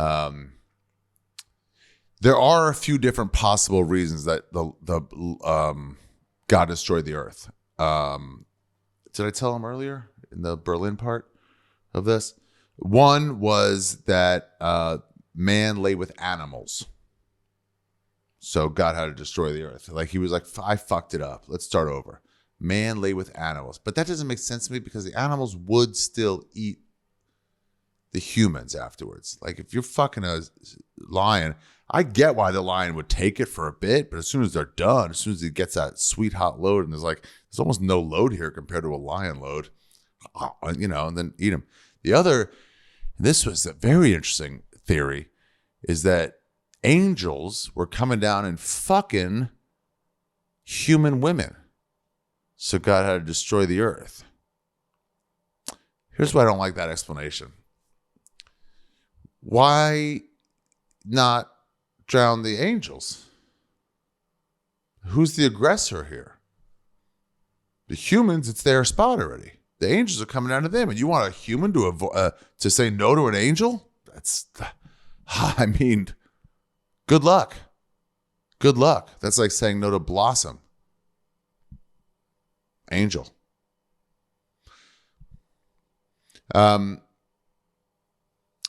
I would say, though, that if angels were coming down to fuck human women, it shows how great pussy is. It really does. That angels are willing to leave literally the best place in the universe, heaven, to go get some strange. That's a testimony to that fucking sweet gas you bitches have. The cheeseburger line, I loved it every time. Every time I said it, I loved saying it. It's so stupid. It's so dumb. Some of this is just so fucking retarded. The licking the thumb and sticking it in this fucking guy's butt before I sodomize him. The I don't know what they did in Gomorrah, but I guarantee you it was some dark shit. That's one of my all-time favorites. People's favorite, and I have a lot of them, but these are among them, is you got a postcard from your dad written in your mom's handwriting, Koreans, and I don't know what else. There's lots of, I made a mistake. At some point I go, a lot of people fucking butt fuck. Shouldn't have said fucking there. I lean, it's not like I lean on it, but it's like an and it ruined the butt fuck. It didn't ruin it, but it's like, it's a bit touch confusing. You don't want to be a touch confusing. Raw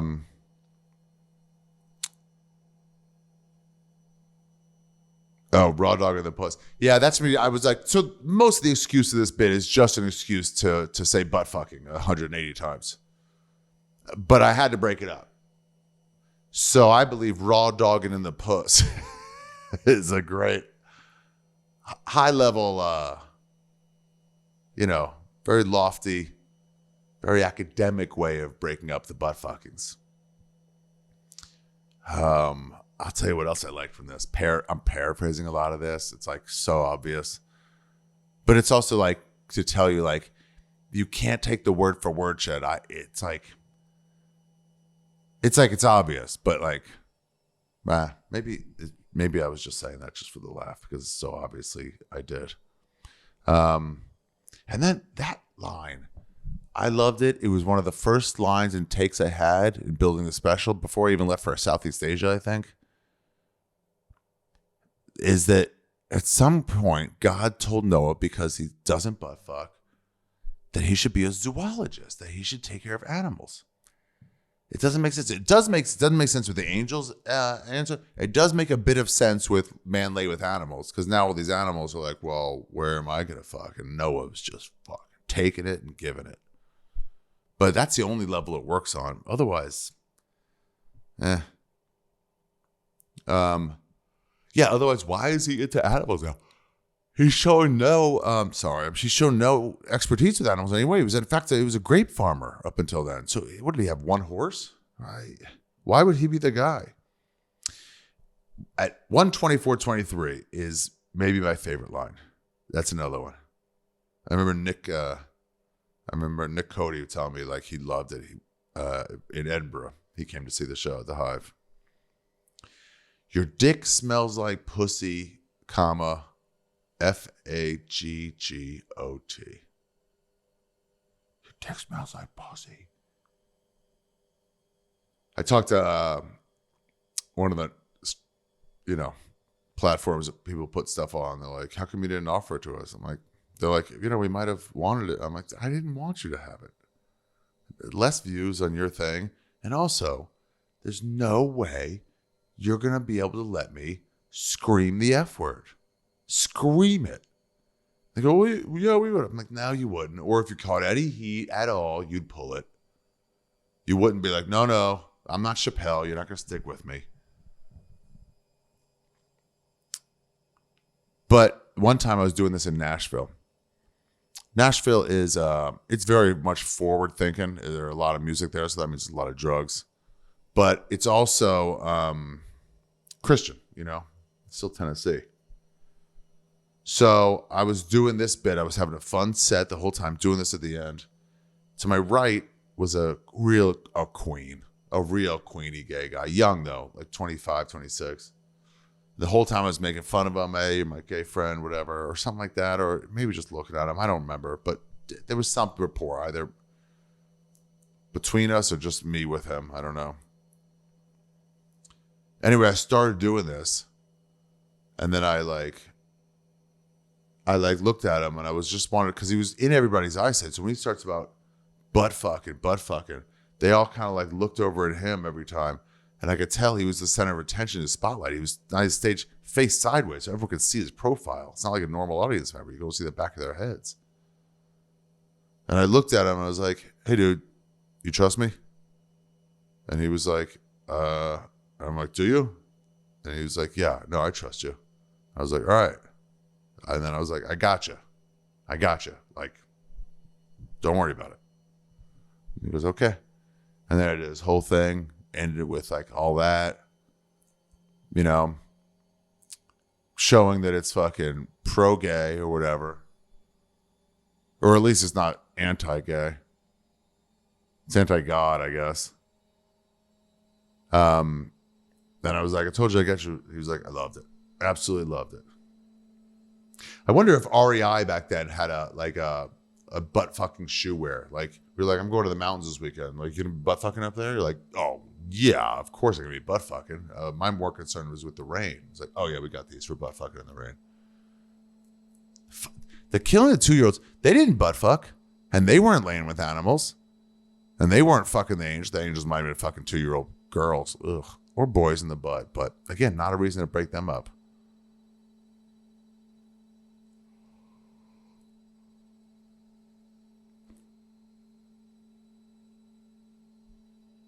Nashville. Oh, yeah. He did kill a lot of 2-year-olds. All right, so now all we got left is the credits.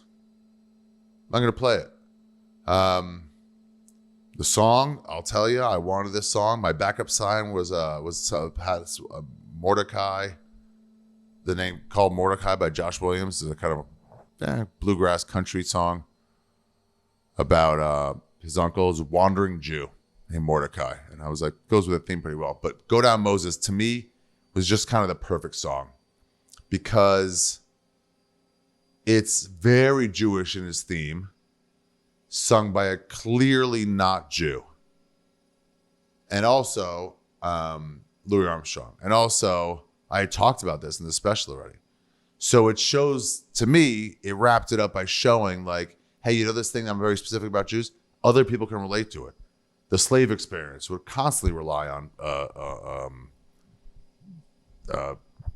hymnals or whatever from Judaism. Jewish ideas. It wasn't our songs. So I really wanted this song to go out on. And let's play it out and let's watch the credits and I'll tell you all the people in the credits while it goes.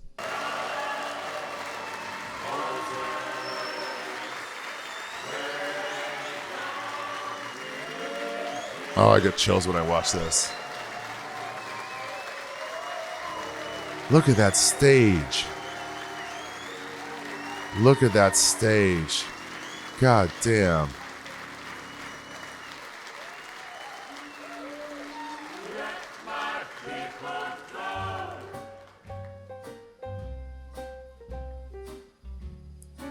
Very basic font. Eric Abrams, he's my director. Israel was in Lauren Halpern, the set designer, fucking sick. Wait. Oh, yeah. I wanted to give her extra credit. Should have also done that with Cotter. Should have also done it with Duva and Tom Cassetta. And then here I give Eric Abrams some extra credit. Because he just, you know, people should know for both these people. Should put for everybody. Shirley did a great job. Love this song, dude. Found it on vinyl in, I think, Nashville or Austin. Lupita did a good job. Jordan Levy is the one I always like argue with over the lights. Paul Miller did a good job. It's so backlit, and he fucking Cotter was great, going back and forth constantly with all my dumb it looked great. Thomas Cassetta did the re-recording. Troy Thompson did a great color. All the cam ops were great. They were quiet. And then these people I don't really know. Jackie Chan, Jackie Cho, art team. Don't know them at all. Homeless Pimp took some still photos. Those are the openers. BJ Okerson, Adrian Appalucci. Fawn helped me get people in the seats. So did head audience leader Elizabeth Furiotti, and all these people helped. Ali Fishbein was great. That cost me $20,000. The roulette is awesome. Stephanie did a great job helping me. Let's pause right there. Special thanks. 128.36. The Edinburgh Fringe Festival. First and foremost, I did it. You guys drove me to this. This is the response. What'd you think? Edinburgh? There is no Edinburgh, but there's no like human. Hebrew Academy is where I went to school for high school up until 11th grade, but through 10th I did. BMT, Beit Midrash Torah, is my yeshiva. My parents, obviously. Mitzi, obviously. She told me to get this shit out and do the special again. Comedy Store is where I was born. The Stand is where I kind of did most of this material. Let's press play in 3, 2, 1. Another special thanks. Danis, O'Neill, Segura, David Taylor, and Jason Tebow. Those guys are the ones that came and fucking went over all that stuff. Joe Harari was great. He's the one who helped me with all the just saying like, no, that's not true. No, that's not this one. No, the Holocaust never got to the Sephardic areas. Adrian, because she opened for me for most of this tour, and she was always very helpful. That's my agent. Liz fucking helped me get people in the seats and get it really organized and get all the bags and get all the phones in bags. Kyla's obviously head box muncher, sold merch outside. Yeah, she was great, manic and great. David Mark is my friend from Yeshiva, my last friend from Yeshiva. Oops, I'm out of frame. Any more? Special thanks, Bandit, my boyfriend. The Fountainhead, my favorite book. Joe Rogan, man. Joe Rogan, I didn't realize till I was doing this episode how much he influenced me and supported me for sure. But just the fucking feedback he gave me was like 30% him and 70% everybody else. I gotta call him. Moleskine notebooks, these little ones. Every Jew who gave me facts about the details in here. I'm thinking specifically that rabbi in Sweden, I think. It wasn't Brussels. I think it was Sweden. Thank you. Because I forgot to tell you this. So I had another ending for Moses. For Noah, I mean. All through Edinburgh, I had it. It was crushing. Noah had 40 kids. And I said the real hero of the story is Noah's wife. Marisa, if I can find this clip, lay it over how I say it. Just like cut me saying it out and put this in. Now come back. Well, if I have the clip, let me see if I have it. If I have it, press play it right now. This is what I had. So the bit was, you can lay over this. The bit was, the real hero of the story is Noah's wife because she had 40 kids. 40 kids. Her pussy must have been wrecked. I mean, can you even like carry a baby to term after like 26 kids? Those babies must not have even been like, they must have crawled out of her womb, gone down on the umbilical cord, grabbed human food, and then gone back up. And it was crushing, dude. It crushed. It was just destruction at the end. Right before I got back into like the never stop butt fucking, all that shit. Also, I wanted to have a line at the end. It would crush. Oh, here's what I was gonna say though. This rabbi in who brought his students in I think Stockholm. I think it was Stockholm. He's like, hey man, I love the special. Oh my God, it was so funny. Not the special, the hour when I was running it. He goes, just so you know, Noah did not have 40 kids. And I was like, no, that's not right. Are you sure? Yeah. And he goes, no, he had and I forget, it was 2 or 3, maybe 4, maybe 2 daughters, 2 sons. I think it was just 2. I think the sons raped their dad too after. So the daughter raped their dad. They got their dad drunk. Noah, they got him drunk and then fucked him. It's a dark shit in there. I didn't have time for all of it. But he goes, no. He goes, I don't care. It was great. Don't worry about it. I was like, no. Is that true? Because I need the details. And he goes, yeah. I looked it up. When I went to see that rabbi in yeshiva, that's when my brother went to the Church of the Holy Sepulchre the first day. We learned that passage. And I was wrong, so I had to drop it. It was so hard to drop that one because it would crush. And I was like, well, maybe there's a way to tweak it. And then eventually I was like, no, it doesn't go here. It's not correct. So that Jew who gave me that fact about the details in here, thank you. And many, many others. All the people who supported me in the making of this special, of whom they were numerous. Love how that sounds.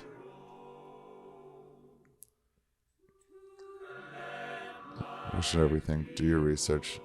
Never stop butt fucking.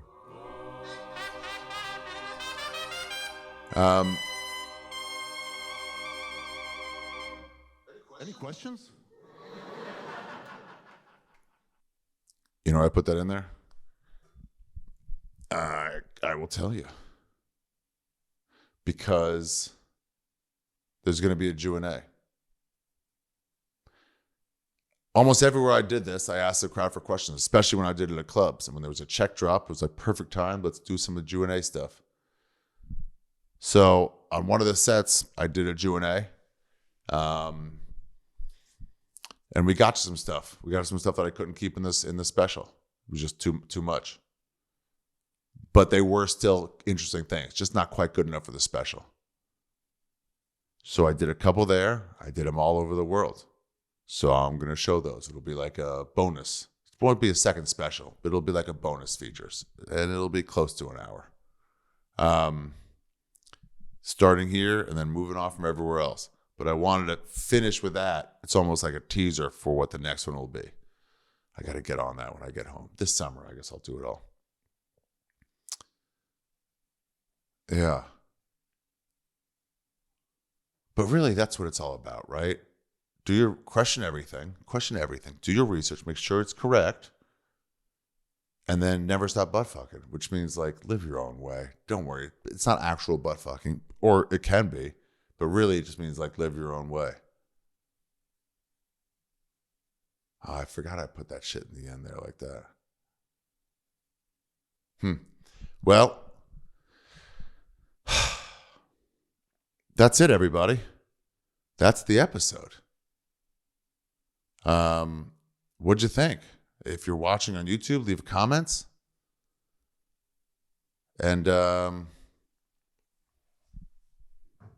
yeah, thank you very much. Ari Shaffir, Skeptic. Don't forget to go buy tickets to my tour right now. You heard the dates right? Go get them. Kansas City, Iowa City. Oh, I got 2 cities in there. Lots of places. Chicago, Boston, Connecticut, Parks Casino, Louisville, St. Louis, Indianapolis, Madison, Minneapolis. I said that one. Fuck, I fucked up. Omaha. Anyway, lots. But yeah, that was fun. It was fun to go back into it and watch it again. I hadn't fucking watched it again. Also, special thanks to Andrew Schultz. I'm looking at that little bottom corner tab right now where you can click on to like subscribe. It opens up right there and lets you subscribe.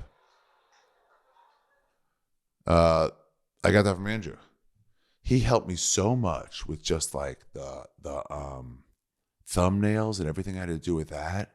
He was just so fucking helpful.